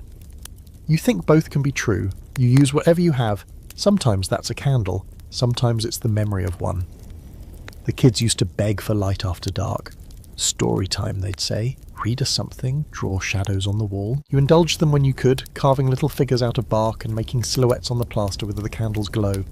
But that luxury's faded. Now the light is for finding your boots in the dark or not tripping over the cow's feed bucket. You hate that it's come to this. You hate that your children have started falling asleep with their backs to the wall, like little soldiers waiting for something to go wrong, but you understand it. Tonight, you carry your one candle across the cabin like it's made of glass. It lights your way to the bed, where your wife is already curled up with the kids. You slide under the pile of blankets, careful not to jostle the candle, and let it burn on the hearthstone. You watch the flame flicker, orange and warm, painting the walls in golden streaks. The fire's nearly out, the wind still claws at the window. But in this moment, you've got light. Soft, stubborn light. Just enough. You've learned to ignore the numbness in your feet. You go to bed with it, wake up with it, walk through the day with it, like it's part of your body now, just another layer of winter. You know you shouldn't, not really. Numbness means the blood's not reaching, that something is shutting down and that warmth is losing. But there are chores to do, and the fire needs tending, and the door latch is stuck again, and your boots feel like they've been carved from stone. So you stomp your feet once, twice, and tell yourself that's good enough, but it's not. Tonight is the kind of cold that gets into your bones and sits there like a squatter. The fire is low, and you're too tired to feed it again. You're already in bed, or something close to it, wrapped in every blanket and coat and quilt that didn't freeze stiff. But you can't feel your toes. That's the problem. You can't feel your toes, not even a little bit. You wiggle them and get nothing in return. It's like shouting into a canyon and getting no echo. You sit up, heart thudding, and fumble for the candle stub you saved. The dog lifts her head and sighs, irritated. Your wife stirs but doesn't wake. You light the wick with shaking hands and hold the tiny flame near your feet. Your boots are still on. You never took them off. You haven't taken them off in 2 days. With effort, you pull one free. It resists. Stiff with cold and damp from snowmelt that got in during yesterday's wood haul, the sock inside is frozen, more like a shell than a fabric. You peel it down slowly, bracing for what's underneath. And there they are, toes, pale and waxy, pressed together like lumps of clay. You press your thumb against the pad of the big toe and get no reaction. You do it again. Still nothing. Your stomach turns. You've seen this before, on others, not yourself. You've helped bind blackened fingers, watched old men lose chunks of ear and pretend it was nothing. You've heard them say frostbite doesn't hurt until it thaws. That's the cruel part. While it's frozen, it's just numb. But the moment you bring the blood back, the pain comes with it, like a punishment for surviving. You shuffle closer to the hearth, coaxing the embers into a whisper of flame. You don't want to burn your feet, just get them warm enough to feel something. Anything. You remember someone telling you to be careful thawing frozen skin. Slow and gentle, they said. Shock it too fast and you'll kill the flesh for good. So you move slow, you grab one of the warm bricks from under the dog, wrap it in a rag and set your foot on top. It stings immediately. A sharp, burning itch that makes you gasp. Good. Pain means life. You rotate your foot, then switch to the other one, pressing your soles against the warm brick, then covering them with your hands like you're praying. You sit there for an hour, maybe more. The cabin around you is still asleep, filled with the soft sound of breathing and the occasional crack of wood settling in the cold. You hear the wind trying to get in again, whistling through chinks in the wall you thought you'd stuffed yesterday. It's never done. The cold never stops looking for a way in. Eventually the pain comes back full force. Your feet burn like someone poured boiling water into your boots. You bite your lip to keep from crying out, not wanting to wake the family. Your eyes water, hands trembling as you rub warmth into the toes. You can't tell yet if you caught it in time. If the pain stays, maybe you did. If it fades again into numbness, well, you know what that means. There's no doctor to call, no hospital to drive to, no antibiotics, no surgery, just you, some animal fat, a few clean rags, and the constant hope that your body still wants to heal. Your wife will help in the morning if it's bad, she always does. But right now, it's just you and the fire and the stubborn will to keep your toes.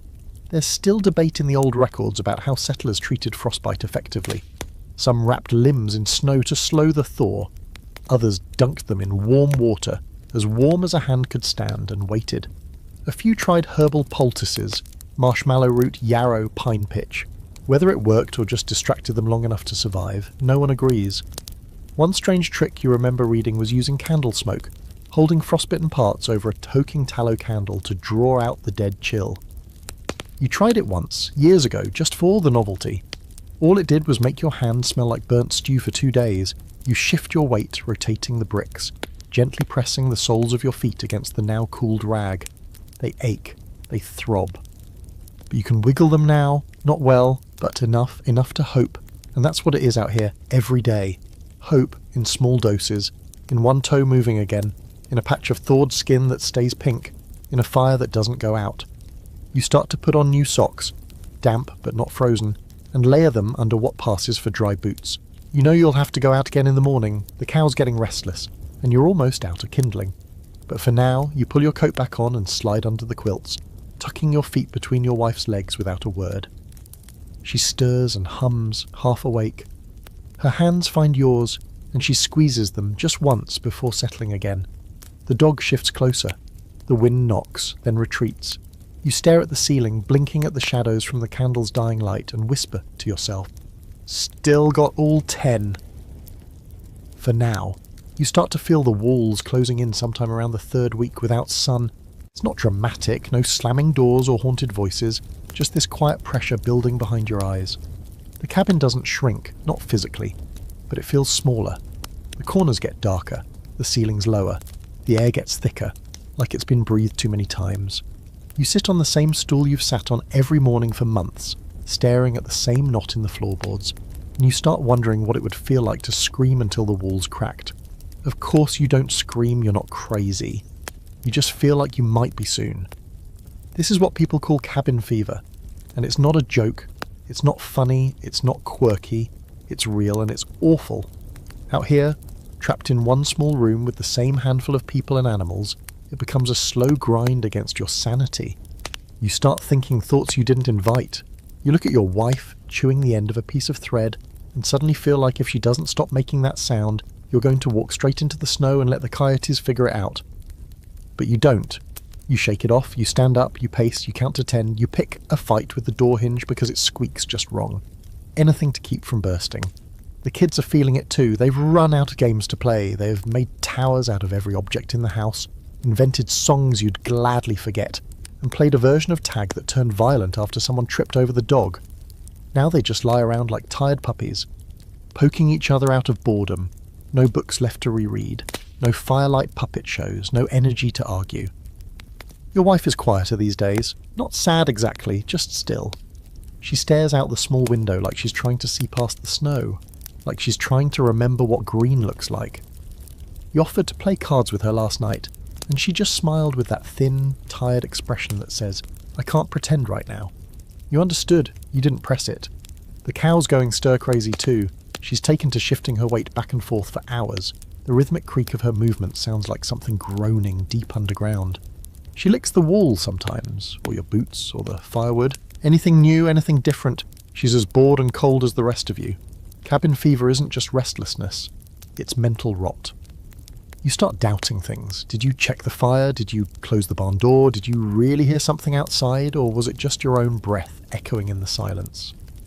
You dream in circles, wake up unsure what day it is. Your thoughts get sticky, repeating themselves. You try to pray and forget what words come next.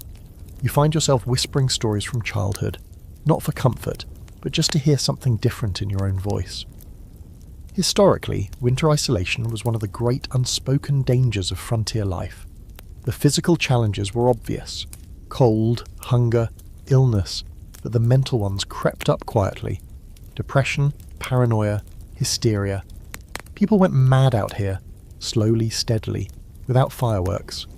One man in Minnesota back in 1873 started dismantling his cabin board by board, convinced the walls were watching him. Another locked his family in the root cellar for 3 days because he thought the snow would turn their thoughts. There are letters, grim, terse letters, written to no one, describing dreams of Thor and screaming trees. The strangest story you ever heard was of a woman who taught her chickens to vote on household decisions during the winter. She'd ask them yes or no questions and throw grain in 2 piles. Whichever pile they pecked at more, that was the decision. She made it through the winter. The chickens didn't. Even among historians, there's debate about how much of cabin fever was reported and how much was quietly buried. Diaries mention longing or winter heaviness, but rarely go deeper. Mental health wasn't a thing you talked about, you just endured it, or you didn't. Some whispered that long winters tested the soul, that if you came out of one untouched, you hadn't really lived through it. Tonight it feels like the air itself is too thick to move. The fire is fine, the food's enough for now, but the silence is unbearable. You've already played your harmonica and listened to the dog howl. You tried telling the kids a story but got distracted halfway through, lost in your own words. Your wife knit a dozen rows and then undid them, said she didn't like the pattern. You think maybe she just wanted to feel something happen. You sit by the window for a while, looking out at nothing. The snow is still falling, light but steady, blanketing everything in sameness. You haven't seen another person in weeks. You wonder if they're all still out there, behind their own walls, staring at their own floors, thinking the same awful thoughts. The only thing that helps is routine, not comfort, just rhythm. Feed the fire, feed the cow, feed the kids, wash the dishes, chop a little wood, sit, stare, repeat. It gives the hours shape. It keeps the days from melting together into one long, colourless blur. And sometimes, just sometimes, you remember what's waiting at the end of this. The thaw, the first trickle of meltwater from the roof, the first birdsong slicing through the silence. The way the air smells different when winter loosens its grip. You hang on to that. You build a little shrine to it in your mind. Tonight, after the others are asleep, you sit by the embers and scratch a line into the wall with your knife. One more day, one more night survived. It's not dramatic, no big gesture, just a mark. You'll make another tomorrow. You've stopped asking how much food is left. The question hangs in the air every time someone opens the storage bin or lifts the lid off the barrel of flour, but no one says it out loud. You just glance at each other, do the math in your head, and press your lips together. As if not speaking, it will slow down the disappearance of the supplies. As if silence is a kind of rationing too. The truth is, you're running out. You've been running out. It started subtle, smaller portions, skipped snacks, second helpings gone to the way of summer. The bread is thinner now, mostly crust, and the stew is more water than meat. The kids don't complain, bless them. They've picked up on the atmosphere in the room, the tension every time a cupboard creaks open or a bag rustles, the way their parents hesitate before scooping their own bowls. Breakfast is a formality now, a few bites of cornbread, maybe a spoonful of beans if you're lucky. No butter, no jam, no eggs since mid-January when the chickens all but gave up out of cold and hunger themselves. You try not to let your eyes linger on the flour sack when you go to grab it, but your hand tells you what your eyes won't. It's getting too light, hollow like it's filled with air instead of meal. And then there's the salt pork, that precious last slab you keep wrapped in cloth and tucked inside a lard tin like treasure. You've shaved pieces off it so thin you could see through them, cutting with your sharpest knife and still feeling guilty. It smells strong now, too strong. You pretend that's just the curing. You don't ask it if it's turned. What else are you going to do? Not eat it? You still have some dried apples, but the kids notice the texture has gone chewy in a way that feels wrong. You wave it off. They're just cold, you say. They'll soften in stew. But you know they're past their prime.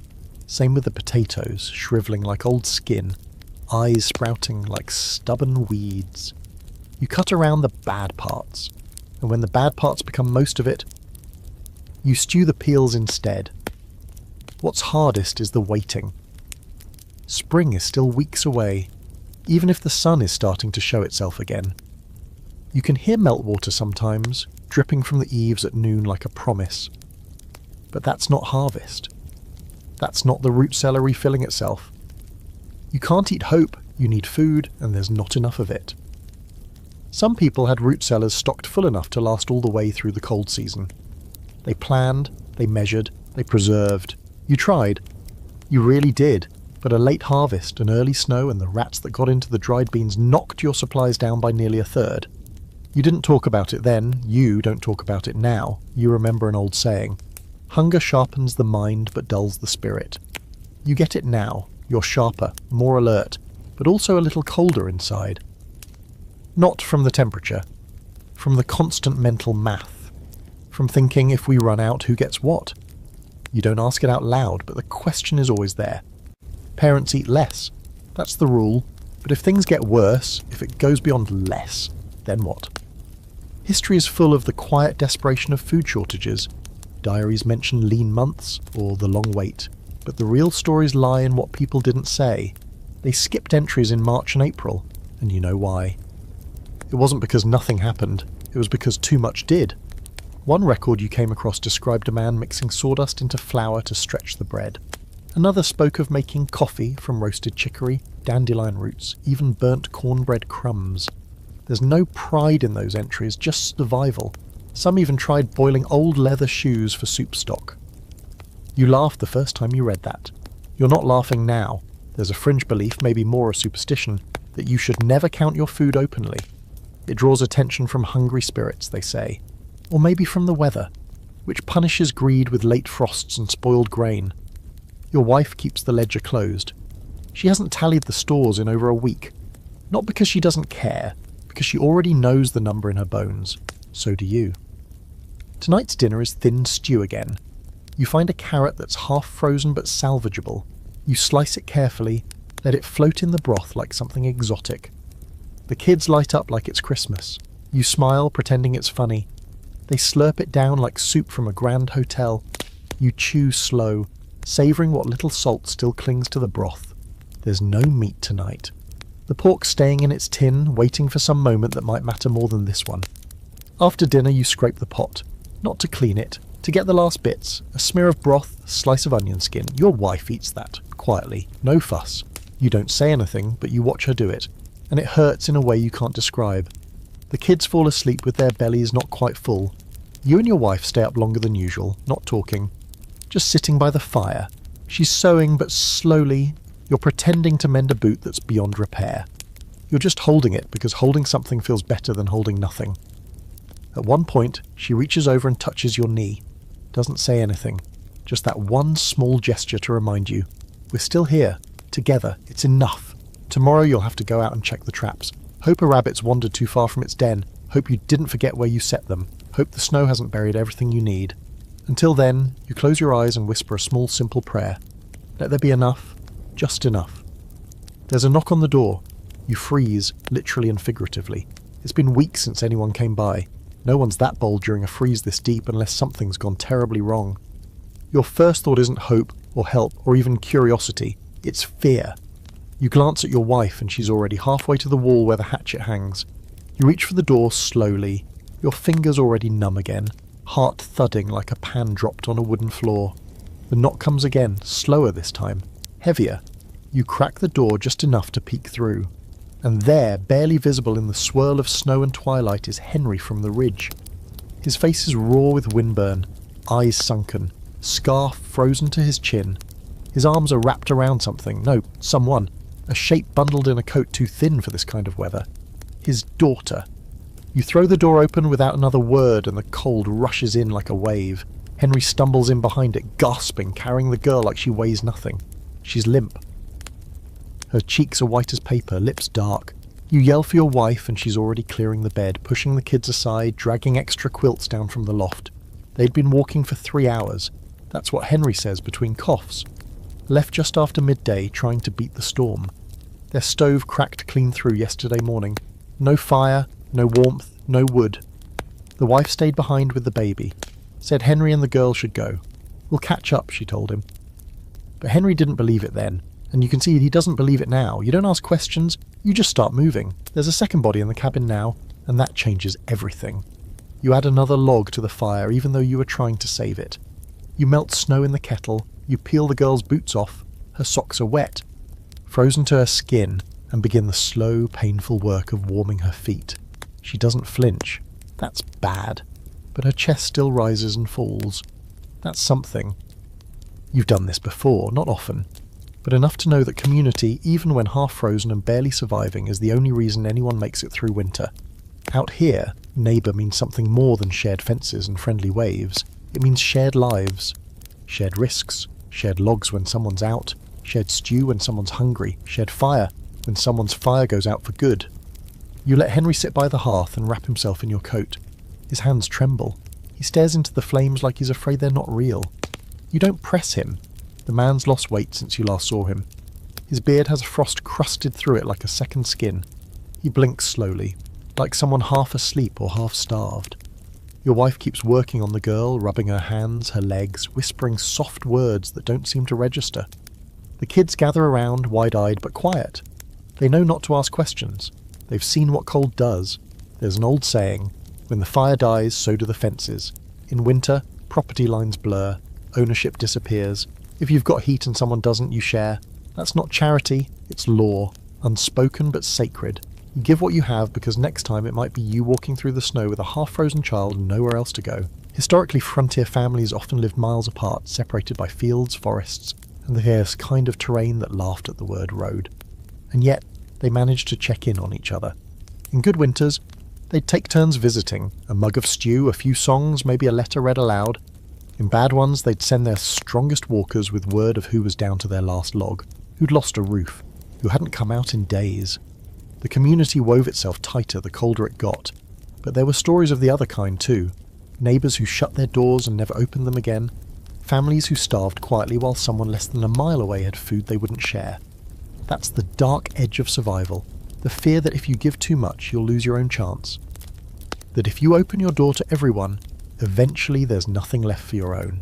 You understand it, but you still open the door, because not opening it, that's something you don't come back from. There's still debate among historians whether frontier communities were more generous or more selfish in extreme winters. Some point to letters sharing stories of hand-delivered bread, community barn raisings, strangers taken in like kin. Others argue that desperation made people territorial, tight-fisted, even violent. You figure both were true depending on the person, the place, the moment. Survival isn't one size fits all. Tonight, your cabin feels overfull in the best and worst ways. Too many bodies for one fire, too many mouths for one stew pot. But the girl is breathing easier now, and Henry has stopped shaking. Your wife drapes a quilt over them both and brings them broth, one bowl at a time. Later, you'll find a way to get back to his wife. You'll take your sled, wrap up like you're heading to the edge of the world. You'll pray they're still alive, and if they are, you'll bring them back here too. You don't know where they'll sleep, maybe all of you in one pile like puppies, but you'll figure it out, because you have to. The kids are asleep again, and Henry is too, sitting upright, head against the wall. The girl's colour is coming back. She mumbles something in her sleep, maybe a name, maybe nothing. Your wife doesn't let go of her hand. The fire cracks, bright and alive, and for the first time in days. The cabin feels full of something other than cold. It feels human. It feels right. It feels like survival. Together. You can always tell a bad storm by the silence that comes before it. Not the usual hush of snow drifting softly or the quiet of night. No, this is different. This is a flat, eerie stillness where even the trees seem to hold their breath. No birds, no wind, not even the creak of the cabin. Just a kind of dense, waiting quiet, like the sky itself is drawing in, ready to pounce. That's what it felt like the morning the Great Blizzard hit. You didn't know it would be remembered as one of the worst in living memory, that it would earn its own name in whispered stories and grim journal entries. To you, it started like any other brutal day. Stiff boots, weak coffee, frozen kindling. The snow had been falling since before dawn, light and steady. You weren't worried, not yet. Henry and his girl were still with you, curled up near the hearth like survivors clinging to the last warm spot on Earth. The cabin smelled like wet wool, old stew, and the damp sweetness of thawing boots. The kids were quiet, moving slow, like they sensed what was coming even if they couldn't name it. Your wife was boiling water for the morning's thin porridge when you noticed how pale the light was. Too pale, blue-tinged, cold in a way that made your teeth ache just looking at it. You stepped outside to get more wood, and the wind slammed into you like a wall. Not a breeze, not a gust, a wall. You staggered back 2 steps before you even realised what had happened. The snow had turned sideways, blasting in sheets so thick you couldn't see the tree line just 20 feet from the cabin. The air was full of ice, not just flakes, but fine, needle-like shards that stabbed at your eyes and hissed across your skin. You dropped the wood you were holding and backed inside, slamming the door behind you with a curse. It wasn't just a storm, it was a blizzard. And not the kind that grumbles and fades after a few hours. This one was the real deal. The kind that buried towns, killed livestock in their pens, and swept travellers off the road like crumbs off a table. The kind that made legends, and you were in its path. You've read about storms like this. The schoolhouse blizzard of 1888, they called it. The one that caught children on their way home from school and froze them standing up in the snow. They say the temperature dropped 50 degrees in minutes. People suffocated a foot from their own doors because they couldn't find them. Whole families vanished into the drifts before they could light a second candle. Suddenly, your patchy walls and dwindling fire didn't seem like your biggest problems anymore. You shoved furniture against the doors, nailed shut every seam you could find, and piled quilts over the windows like your life depended on it, because it did. The wind was relentless, a banshee clawing at the house, whistling through the cracks, rattling the very bones of the place. You could hear things hitting the roof, branches maybe, or shingles torn from someone else's home, riding the gale like deadly paper planes. Inside, the cabin felt like a lifeboat in a frozen sea. Your wife stayed calm, which made you calm. She kept the children close, gathered the extra blankets, made sure the fire was fed constantly, even if it meant burning the extra stool. Henry helped too, mostly by not panicking. His daughter didn't say a word. She just watched the walls like she expected them to burst open at any second. For the next 30 hours, the blizzard didn't let up.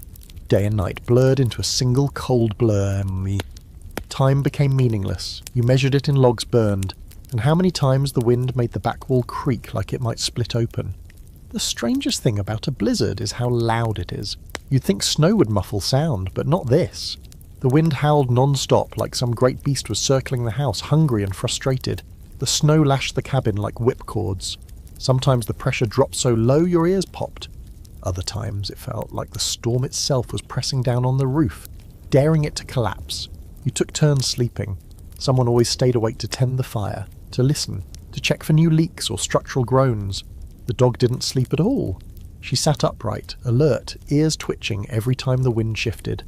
And then, just as suddenly as it started, it stopped. Late on the second night, the wind cut off mid-howl like someone threw a switch. The silence was so abrupt it felt unnatural. You all sat there, eyes wide, waiting for the next gust. But it didn't come, just silence. You were the first to open the door, cautiously, as if the blizzard might still be crouching outside like a beast with breath held. But when the door creaked open, what greeted you was nothing but white. Not snow falling, just snow everywhere. The world was gone, buried. The drifts had swallowed the fence, the trees were half missing. You couldn't see the trail to the barn, you couldn't even see where the path had been. It looked like the world had been erased. You stepped into the snow and sank to your thigh. There are people who don't believe the stories, that snow could cover houses, bury animals alive, choke off entire communities for weeks. But you know better. You lived it. And you know the worst part isn't the snow itself, it's the aftermath. Now comes the digging, the checking, the silence of wondering who else made it. Did the Petersons down the hill survive? Did the Thompsons with the baby have enough firewood? Did someone try to leave their cabin halfway through and lose the path? You won't know until the snow melts, or until someone finds them. But for now, you pull the door closed again. The fire's still going, the cabin's still standing, you made it through. Not everyone will. The medicine shelf is nearly bare now. What's left fits in a small wooden box the size of a shoebox. A cracked bottle of laudanum that's thickened like molasses. A few crusted cloths wrapped around dried herbs that smell like musty hay. Half a jar of goose grease, 3 curls of willow bark. And a spoon so blackened from soot it looks more like a threat than a tool. It's not much, but it's all you've got. Out here, when winter hits hard and sickness rolls in behind it, you don't have a doctor. You have what you can make, what you can trade, or what someone once swore would work if the moon was right. The baby's coughing again. It's not bad yet, but you can hear the rattle building in her chest. Your wife keeps her upright against her shoulder, rocking gently, whispering the same soft words over and over, like they can soothe more than just nerves. You've already tried the basics, steamed up the cabin with boiling water, slathered her chest with the goose grease, even crumbled the last dried onion, and wrapped it in warm rags across her feet. All the old tricks, all the old beliefs, none of them have stopped that cough. You'd kill for a lemon, for fresh garlic, for one of those thick, oily poultices the town doctor used to mix up in his back room before he moved away. But you have none of that. You have onions, grease, a bit of whiskey, and hope. And hope doesn't fight infection. You chew on a strip of willow bark and spit the bitter taste onto the floor. It's supposed to help with fever. Doesn't do much for babies, but your knee's been throbbing since you slipped during the blizzard and landed hard. That fall could have been worse. You keep telling yourself that. You didn't break anything. You didn't bleed. You just ache, deep and slow, like the pain is woven into your bones. Your wife sends you out for snow to melt, and you take the excuse gratefully. It's not just about the water. It's about the air, the quiet, the cold biting at your face, reminding you that you're still here, still alive, still moving. You scoop the snow from a drift. Not the top layer, but deep down where it's cleaner, untouched by ash or dust. Your fingers go numb through the cloth, but you keep going. Back inside, you melt the snow, pour the water over a pinch of dried mint, and try to coax a tea from it. The mint is barely recognizable anymore. Faded colour, brittle texture. You can't remember where you got it. Someone traded it for eggs, maybe, before the hens gave up laying. It smells faintly of something pleasant. Summer, you think? Maybe laughter? You serve it warm and weak, in a cup with a crack running down the side. The baby drinks a few sips. She's quiet now, eyes fluttering, sweat purling on her forehead in tiny beads. You wipe them away with the corner of your sleeve, hoping it's just the tea and not something worse. There's a quiet understanding out here among families like yours that winter illness is a game of chance. Some years you get lucky, just colds and sniffles, nothing serious. Other years it takes someone, and not always the weak. Sometimes it's the strongest man in the house, felled by a cough, that never leaves. Sometimes it's the toddler who seemed fine until her breath came shallow and short. There's no pattern, no reason, just the roulette wheel of frontier life. In towns, they used to hold curing circles, groups of women who'd meet in kitchens and compare remedies, pass around tallow candles with pins stuck in them, stir potions in borrowed kettles. Out here, you're alone with your box of half-remembered knowledge. You know chamomile if you see it. You know how to boil pine needles for vitamin C, though the taste makes your stomach turn. You know a handful of plants and a handful of prayers. You remember a neighbour, old Martha, who once swore that whiskey mixed with black pepper and honey would cure any cough in 3 days. You tried it once for yourself, it burned like hell and didn't cure a thing, but you fell asleep faster, which in its own way was a cure. You don't have honey anymore, but you still have a few fingers of whiskey. Not much. You've been saving it for a true emergency. Is this it? Your wife catches you eyeing the bottle and gives a slight shake of her head. Not yet. Not today. There's another remedy, old and a little wild, that you've only ever heard in whispers, burning dried horse dung in the corner of the room to chase off the fever spirits. Supposedly the smell was so bad it scared sickness out of the body. You're not that desperate yet, but you've started looking at the straw pile differently. Even scholars still argue over whether these winter cures helped or hurt. Some remedies were clearly nonsense, passed down like superstition. Others had a kind of primitive wisdom to them. Herbs we now know have antibacterial properties, teas that soothed inflammation, oils that opened up lungs. But out here, in this cold, none of that matters unless you have the thing when you need it.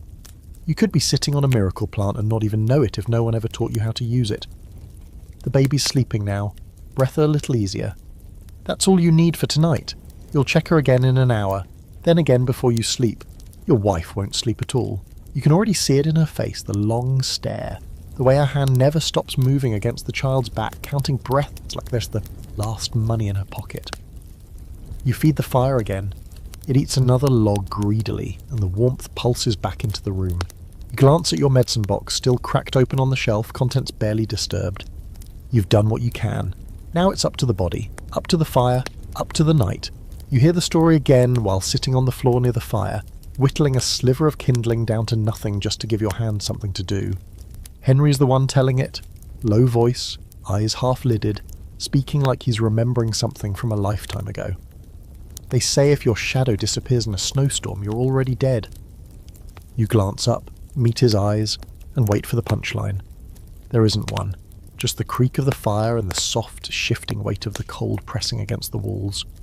These are the myths of winter, the strange, half-true stories that come out when the sun disappears for too long and everyone's been trapped together just a few days past their breaking point. You all start telling tales to fill the silence, to keep the fear at bay, to pass the time. Some are warnings, some are nonsense, some, deep down, you suspect are true. The shadow myth is one you've heard before. Supposedly, if you go outside and can't find your shadow, it means the cold has already claimed you. You're just a walking ghost.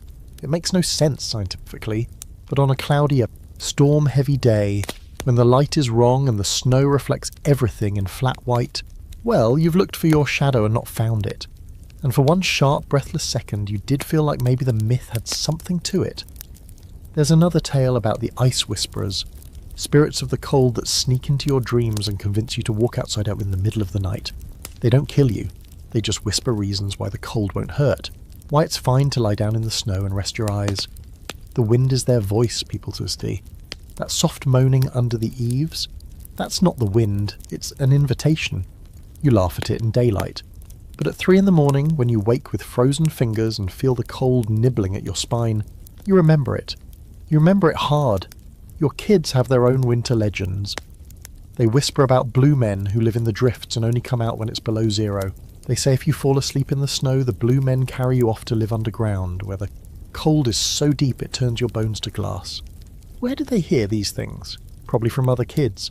Or maybe if they make it up together, spinning folklore the way their parents spin yarn. You don't stop them, let them have their monsters. At least those can be named. Even adults aren't immune. There's a long-standing belief in these parts that if you burn pine needles on the last day of the year, you can smoke out the frost demons hiding in the corners of your home. Your wife does it every year, muttering under her breath as the smoke curls into the beams. You smile, roll your eyes, but you don't stop her. Because last winter, The neighbour who didn't do it got sick in February and never recovered.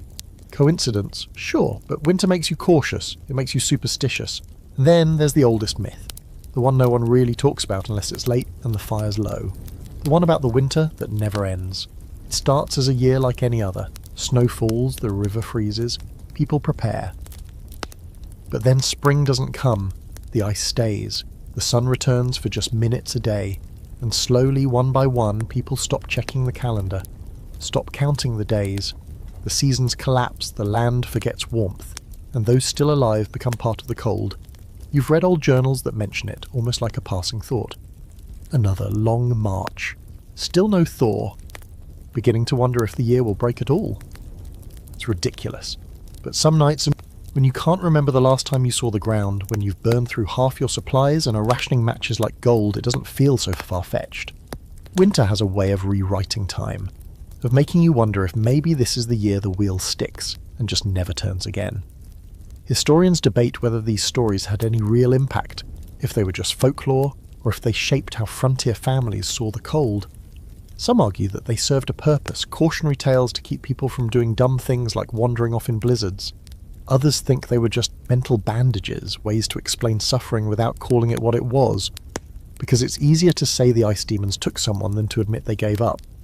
You've never admitted to believing any of them, not out loud, but when the fire dies too low, and you're alone by the hearth listening to the wind thread itself through the chimney like a voice, you hold your breath just in case. Tonight, after the kids fall asleep, you sit with Henry and your wife in silence. No one wants to say it, but everyone's thinking about the neighbour, Martha, the one who hasn't been seen since the blizzard. No tracks from her cabin, no smoke from the chimney. You plan to check on her when the snow softens, if the cold lets up, but it's been 5 days already. You all know what that probably means. Your wife tells the story of a man who built a house so tight the cold couldn't get in, and neither could spring. He died in a perfectly preserved room, surrounded by warmth he had sealed in too well. It's nonsense, but you listen anyway. You listen and nod, and stoke the fire like the flames are your last line of defence against something older than weather. You glance toward the window. Frost has feathered across the oiled paper like a handprint. The myths aren't real, you remind yourself, not in the way people say. But winter doesn't care about truth. It only cares that you believe in something. You've never been especially religious, not in the way some folks are, the kind who build their entire day around prayers and psalms, or who cross themselves every time the wind shifts. You were raised on a few Bible verses and an understanding that God helps those who help themselves, preferably after chopping wood and milking the cow. But winter changes things. It scrapes you down until you're raw, and suddenly you're reaching for something bigger than a kettle of thawed snow and a pile of damp wool. Something old, something deep, something that listens. At first, it's little things, muttering a quick prayer before heading out into a storm, or whispering thanks over a stew pot that's somehow stretched enough to feed everyone. You don't tell anyone. It's private, like checking the trapline or reading old letters, but then you catch your wife doing the same. She presses her fingers to the baby's forehead and says something in Norwegian you don't recognise. You don't ask what it means. It's not for you. It's between her and whatever part of the world still feels sacred. And out here, everything gets sacred eventually. The fire, the bread, a warm brick under your Fornia feet. All of it becomes holy in its own way. You don't need a steeple or stained glass. You've got snow-covered fields and skies that open up into forever. When you kneel to fix a leak in the roof and the wind howls like a living thing overhead, you feel small in a way that has nothing to do with weakness. You feel placed, like a piece of something ancient, even if that something is indifferent. That's what winter does. It brings out the old rituals, the ones buried deep under layers of practicality. Your grandmother used to hang garlic over the door just in case. Against what, you were never sure, spirits, illness, or the mailman. She said it with a wink, but she did it every year without fail. Now you catch your wife tying bits of red thread around the bedposts. For warmth, she says. You nodded like it's normal. Because maybe it is. Folklore and faith go hand in hand out here. One keeps your hands moving. The other keeps your spirit from snapping in half. On Christmas Eve you all sang just a few songs, the ones you remembered. Silent Night was off-key, and the baby cried halfway through. But for a moment, the whole cabin felt full, not just of people, but of peace. like something warm settled in just long enough to remind you of why you were trying so hard to keep going. You think maybe that's what prayer is. Not words, but attention. Choosing to believe that the flame you're guarding means more than heat. That the food you divide means more than calories. Some nights you read aloud from the worn old Bible in the corner, the one with a cracked spine and your mother's handwriting in the margins. You don't always understand the verses, but it doesn't matter. It's the rhythm, the repetition. The sound of something solid in a world that keeps shifting beneath your feet. Henry brought a charm with him when he arrived. A small wooden cross carved from ash, strung with twine and something that might be bone. He says his grandfather made it. He doesn't say what it's for, but you notice he hangs it near the door every night, just before bed, facing north. You've asked him about it once, and he just shrugged. He keeps the worst things out, he said. You didn't press, you let him keep doing it, and when he forgets, you do it for him. The children ask questions sometimes. Why is God letting it be so cold? Why did the Martha disappear? Will spring come back, or is the world stuck like this? You don't have answers. You offer them the same words your father used to say, God's listening, even if he's quiet. Sometimes they believe you. Sometimes they fall asleep before they can decide. There's an old belief passed down through the German side of the family that winter is a test, not of strength, but of gratitude. That the ones who survive are the ones who thank the cold for teaching them to notice the warmth. It sounds like something you'd find in a poem, not real life. But when you're sitting close to the hearth, holding a mug of hot tea made from pine needles, and your wife is snoring softly beside you, you understand it. You don't like the cold, but you understand it. You've heard stranger ideas too. A Czech neighbour once told you that every fire needs a name, or else it doesn't burn true. She named hers Bohumil. You've never named yours, but sometimes you catch yourself talking to it, urging it to live, begging it not to die out overnight. That's not prayer in the traditional sense, maybe, but it's still faith. Faith in heat, faith in light. Faith that if you give it enough, it'll give something back. And sometimes when everything's gone quiet, kids asleep, wife dozing, fire low, you feel something else. Not warmth exactly, not presence, but a kind of stillness that feels attentive, like the cabin itself is listening, like the night is waiting for you to speak. And maybe that's the moment when you finally do. Not out loud, just a whisper inside your ribs. Something like, please let this be enough. Let them stay warm. Let spring come. You don't expect a reply, but you do feel a little better. Tonight before sleep you wrap the baby in one more blanket, kiss her forehead, and whisper the only prayer you've never forgotten. Keep us safe. And somehow, saying it still matters. There's a sound children make in winter that doesn't happen any other time of year. It's not a laugh, not exactly. More like a squeal, a high, sharp squeak that bursts out when something is both exciting and freezing cold. You hear it again this morning, and for a moment, it knocks you out of your own thoughts. You glance up from the woodpile, expecting trouble, and instead see your youngest halfway buried in a snowbank, boots kicking, cheeks flushed pink with life. He's not crying. He's thrilled. You don't get it, until you do. Winter, through a child's eyes, is a completely different season. It's not about rationing, it's not about frostbite or firewood or the quiet dread of February hunger. It's magic. It's snow falling in silence. It's icicles hanging like swords. It's breath clouds that make you feel like a dragon. It's the way the world softens, slows, and turns into something out of a fairy tale. Dangerous? Sure. But fairy tales were always dangerous too. Your eldest is carving shapes into the frost on the window pane. Lazy spirals, then stars, then what might be a rabbit if you squint. She hums to herself, a melody with no words. It's the third morning in a row you've caught her doing it. You haven't asked what the song is, maybe she doesn't know either. You let her keep humming. Her breath fogs the glass, erasing the artwork a few seconds after each stroke. The baby's better today, still pale, still quiet, but her eyes track the firelight, and her fingers curl when she sleeps. Your wife holds her like she's made of glass, like she could slip away if not cradled just right. But she's here. Still here. You're all still here. And the kids, well, they've adapted better than you ever thought possible. Children are resilient in a way that feels borderline supernatural. They bounce back from frostbitten fingers. They invent games from wood scraps and straw. They find wonder in the smallest things. Patterns of ice on the window, the way the kettle whistles. how shadows stretch long across the floor in the early dark. They don't care that dinner's thin, or that you're wearing the same shirt 5 days in a row. They just want to build a fort behind the stove and pretend they're hiding from frost giants. They laugh more often than you'd expect. Big belly laughs, snorts and wheezes that fill the cabin with echoes. Once, you slipped on your own boots and landed flat in the snow, and they howled like it was the funniest thing they'd ever seen. You were wet, cold and bruised, but their laughter made it worth it. You're still not sure if that's parenting or just survival in disguise, but it's not always easy. There are days when they cry from hunger, but don't say it out loud. They just curl up under the quilt, faces turned away. There are nights when they wake from dreams and say things like, "Where did the green go?" Or, "When will the ground come back?" And there's nothing you can do but pull them close and hum whatever lullaby still lingers in your memory. Sometimes you see their joy and feel something strange. Guilt, maybe, or envy. You wish you could see what they see. An adventure, not a struggle.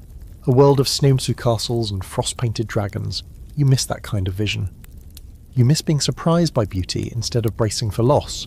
There's a strange fact you once read, that kids on the frontier had stronger lungs because they spent more time outside, even in freezing temperatures. Some scientists argue it's nonsense, but others swear it's true. Tougher immune systems, stronger resistance to cold, even fewer allergies, maybe because they didn't have a choice. Or maybe because they were always moving, laughing, living. You see it in your own children, the way they run through snowdrifts like they're invincible, shouting at the wind as if it's a game. And then there's the storytelling. At night, the cabin becomes a theatre. Shadows stretch long, and the fire flickers just enough to make the walls seem like a stage. Your youngest begs for stories. Tell the one about the snow witch again, or what about the cave bear with the frozen heart? You make them up as you go, layering bits of truth with just enough magic to keep their eyes wide. Your wife joins in sometimes, weaving old folk tales from her childhood, ones with talking birds and clever wolves and bread that never runs out. One night, your middle child interrupts with a new story of her own. It's about a family trapped in a house made of ice, and how they dug tunnels to find the sun again. She tells it with full confidence, no hesitation, inventing characters on the spot. You listen, amazed. You want to write it down, but you don't. You just let it live in the room, melting slowly into the warmth of that night. Even in all this cold, this closeness, this scraping of survival, your children are becoming something beautiful. They'll remember the games, not the hunger, the snow angels, not the frostbite, the laughter more than the silence. Maybe one day they'll tell their own children stories about the long winter and how their parents made it all seem okay. Or maybe they'll forget the details and just remember the warmth, the safety, the way you held them close by the fire and whispered, "It's all right, we're safe, you're warm, sleep." You watch them now, playing with a strip of cloth and pretending it's a treasure map. Their boots squeak across the floor. The baby stirs in her sleep and sighs.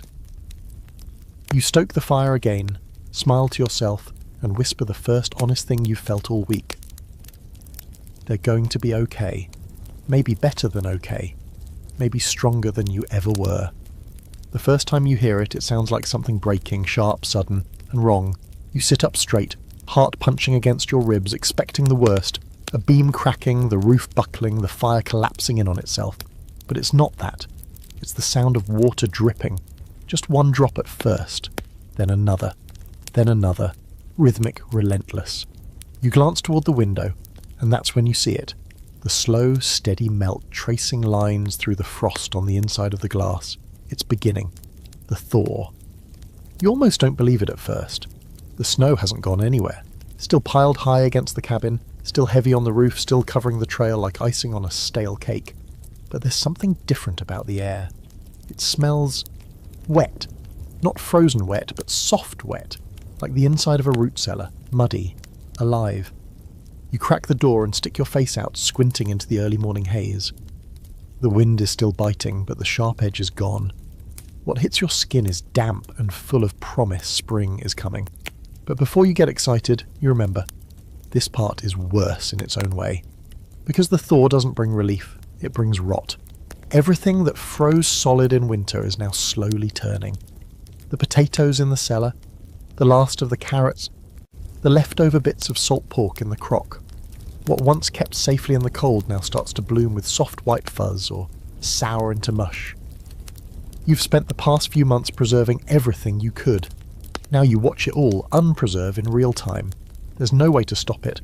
You can slow it, maybe, shift things to cooler corners, eat what you can while it's still good. But the loss is inevitable. And then there's the smell. At first it's faint, just a hint of sourness behind the wood smoke and wool. But as the hours pass, it deepens, thickens, damp fabric, spoiled root vegetables, the tang of mildew crawling up from the floorboards. You try to air the place out, but there's nowhere for the smell to go. It sinks into everything. Your clothes, your blankets, your own skin. You find yourself craving the crispness of midwinter again. At least then everything stayed frozen in place. At least then the walls didn't sweat. The ground outside, once frozen hard as stone, begins to give way. The first few steps into the yard turn your boots into anchors. The snow doesn't crunch anymore. It sucks. You sink, you slide, you swear under your breath and grab for the porch railing to keep upright. The drifts are still waist deep in some places. But now they're hollowing underneath, collapsing like bad lungs. One wrong step and you're in up to your hip with snow packed into your boots and up your sleeves. This is the season of injury. When things look safe but aren't. When the ice on the stream cracks beneath your feet without warning. When the sled you used all winter suddenly slides too fast on wet snow and smashes into a tree. When you try to chop wood and your axe slips, biting into soft, muddy ground, and nearly into your own foot. It's also the season of floods. The first serious thaw brings rivers that didn't exist before. Meltwater pools in low spots, runs in wild ribbons down the hillside, seeps through the floorboards of the barn. You scramble to dig channels, to guide the water away from the cabin, away from the cellar. Away from the precious dry things that survive the cold. You work until your hands are blistered and your boots leak. And still the water comes. The cow slips in the muck and bruises her leg. Henry's daughter gets a cough again from the damp. One of your children walks in with soaked feet and doesn't say a word about it until their toes are nearly blue again. You almost lose your temper, but you don't. You just take off their socks and start rubbing. And here's the cruelest part. Spring looks like salvation, but it's really just another test. Because now the world wants more from you. It wants labour. It wants movement. It wants all the strength you have left after surviving the long stillness. You need to mend fences, clean tools, break ground, patch the roof, dig out the garden. You need to be ready to plant, to hunt, to trade. And you need to do it all with a body that still aches from winter, a pantry that's nearly empty, and a fire that doesn't burn as long or as hot now that everything's damp. Historically, this was the time when many families didn't make it. Not during the deep cold, but right after it. When illness flared up. When malnourishment caught up. When supplies ran out just days before the first crops could be planted. There are stories of families who held on through January only to starve in March. Some scholars call it spring hunger. Others call it the grey season. Either way, it's real. And yet, there are signs. Small ones, encouraging ones. A bird call at dawn, just one, but loud, unmistakable. You don't even try to identify it, you just stand there on the porch, ankle deep in meltwater, listening like it's the first music you've ever heard. A sprig of green poking up near the edge of the barn, could be weeds, could be the first brave tip of wild onion. Either way, it feels like a victory. You bend down and touch it, just to be sure you're not imagining it. Your wife opens the windows for the first time in months. The breeze that rolls in is wet, heavy, and not exactly pleasant, but it's movement. It's new. It pushes the stale air out and brings with it the smell of soil. And when the children see the snowbank shrinking, they run. Not far, not fast, but they run. Laughing, slipping, boots splashing through brown puddles. They chase each other around the same patch of exposed grass for 20 minutes like it's an amusement park. You stand at the edge of the yard and watch them. The sun is warm on your face just barely, but it's enough. You close your eyes and let it sit there. Right between your eyebrows, like a kiss from something older than the sky. You're not safe yet, but you're close. Closer than you've been in months. And that counts for something, so here you are, the final stretch. The last chapter of winter's long, brutal test. And now the real question hangs in the air. Would you have made it? You lean against the doorway of your tired, sagging cabin, staring out across a world that's still half buried in snow but beginning to slouch toward life again. The wind is warmer, but it still has teeth. The sky is brighter but not trustworthy, and you, standing there in your patch coat and your too thin boots, are alive, somehow. But surviving and living aren't always the same thing. You start to count. Not just your children's, not just your dwindling supplies or the traps you've checked 3 times already, but everything. How many logs are left? How many nails you didn't use? How many spoons of lard remain in the jar? How many times you caught yourself almost giving up and didn't? How many nights you sat awake listening for signs the roof might crack, the fire might go out, or someone might not wake up in the morning? You remember the worst days like bruises, still tender when pressed. The blizzard, the frozen toes, the sickness. The night the dog wouldn't stop growling at the window and you sat up with a knife in your lap, heart galloping. And that long, heavy silence in the middle of February, when it felt like time had folded in on itself and winter was all there would ever be. But you also remember the good moments, the ones you didn't expect. The stew that stretched farther than you thought it could. The moment the baby opened her eyes after days of worrying she wouldn't. The kids building a snow tunnel so elaborate you half considered moving in. Your wife humming an old lullaby while darning socks, as if the sound alone could hold the house together. Maybe it did. And now it's spring, or the beginning of it anyway. The calendar says so, even if the land isn't fully convinced. You've seen 2 robins. The stream behind the barn is running again, muddy and loud. The mud smells like life, thick and wild and unfiltered. You take deep breaths of it like it's medicine. But with the thaw comes the reckoning. Henry's wife didn't make it. You found her after the melt, just inside the cabin wrapped in blankets, the baby still clutched in her arms. The child was gone too. You buried them under the first tree you could find that wasn't frozen to the core. Henry didn't cry, not then, but he sat with them until dark, said something you didn't hear, then came back to your cabin and didn't speak for 3 days. Martha did survive, barely. She'd been snowed in, her chimney blocked, the fire gone out. She'd eaten dry oats straight from the sack and melted snow over a candle until her hands blistered. When you found her, she was sitting in a chair in the middle of her cabin, staring at the wall, humming a hymn with no tune. You brought her back. She hasn't said much, but she's eating again, that's something. And you, how did you fare? Well, you still have your fingers. Your toes, too, if a little purple at the tips.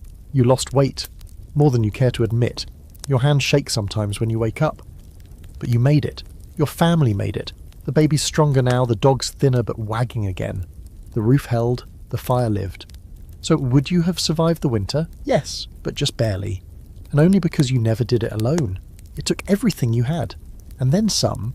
It took the last jar of beans, the favour from your neighbour, the prayers whispered into darkness. The old stories you told the children even when your throat was raw. It took your hands, blistered from splitting frozen wood, and your back, strained from lifting a sodden cow that slipped in the muck. It took silence and sacrifice and all the small unglamorous choices you made 100 times a day to keep everyone going. It took humility too, the kind you don't think about until you're out of salt and chewing pine needles for vitamins. Until you're thanking your wife for saving the baby with nothing more than a boiled rag and a heartbeat. Until you're apologising to your children for the sourness of the stew and they just smile and say it tastes like summer. There's no prize at the end of it, no medal, no cheering crowd, just this moment, standing in mud, squinting at the horizon, your breath still visible but thinner now, lighter. You can hear birds, you can see the ground, you can feel the sun on your neck. And for the first time in months you start to believe that this might end, that you might plant something, that you might laugh again without it sounding like defiance, that you might be allowed to rest, not just between chores, but really rest. Eat without counting spoonfuls, sleep without fear of the fire dying. Step outside without layering on every scrap of wool you own. Soon there will be other challenges, spring floods, planting late, hungry animals, new debts. But that's not tonight's worry. Tonight, you sit with your family around a fire that doesn't have to be watched quite so closely. You listen to the wind, not howling, but rustling, stirring the thawed trees. You hold a cup of tea that still tastes like boiled roots but doesn't matter, because it's warm and it's yours. You lean back, close your eyes, and let your shoulders drop for the first time in months. Winter didn't win. You did. And not just because you endured it, but because you made it human. And now the cabin is quiet. Not with fear or tension, but with the stillness that comes after. After the fire has been fed for the night, after the last dish has been scraped clean, after the children's breathing slows in the loft above, outside the last crust of snow glows faintly under a moon you haven't seen in weeks.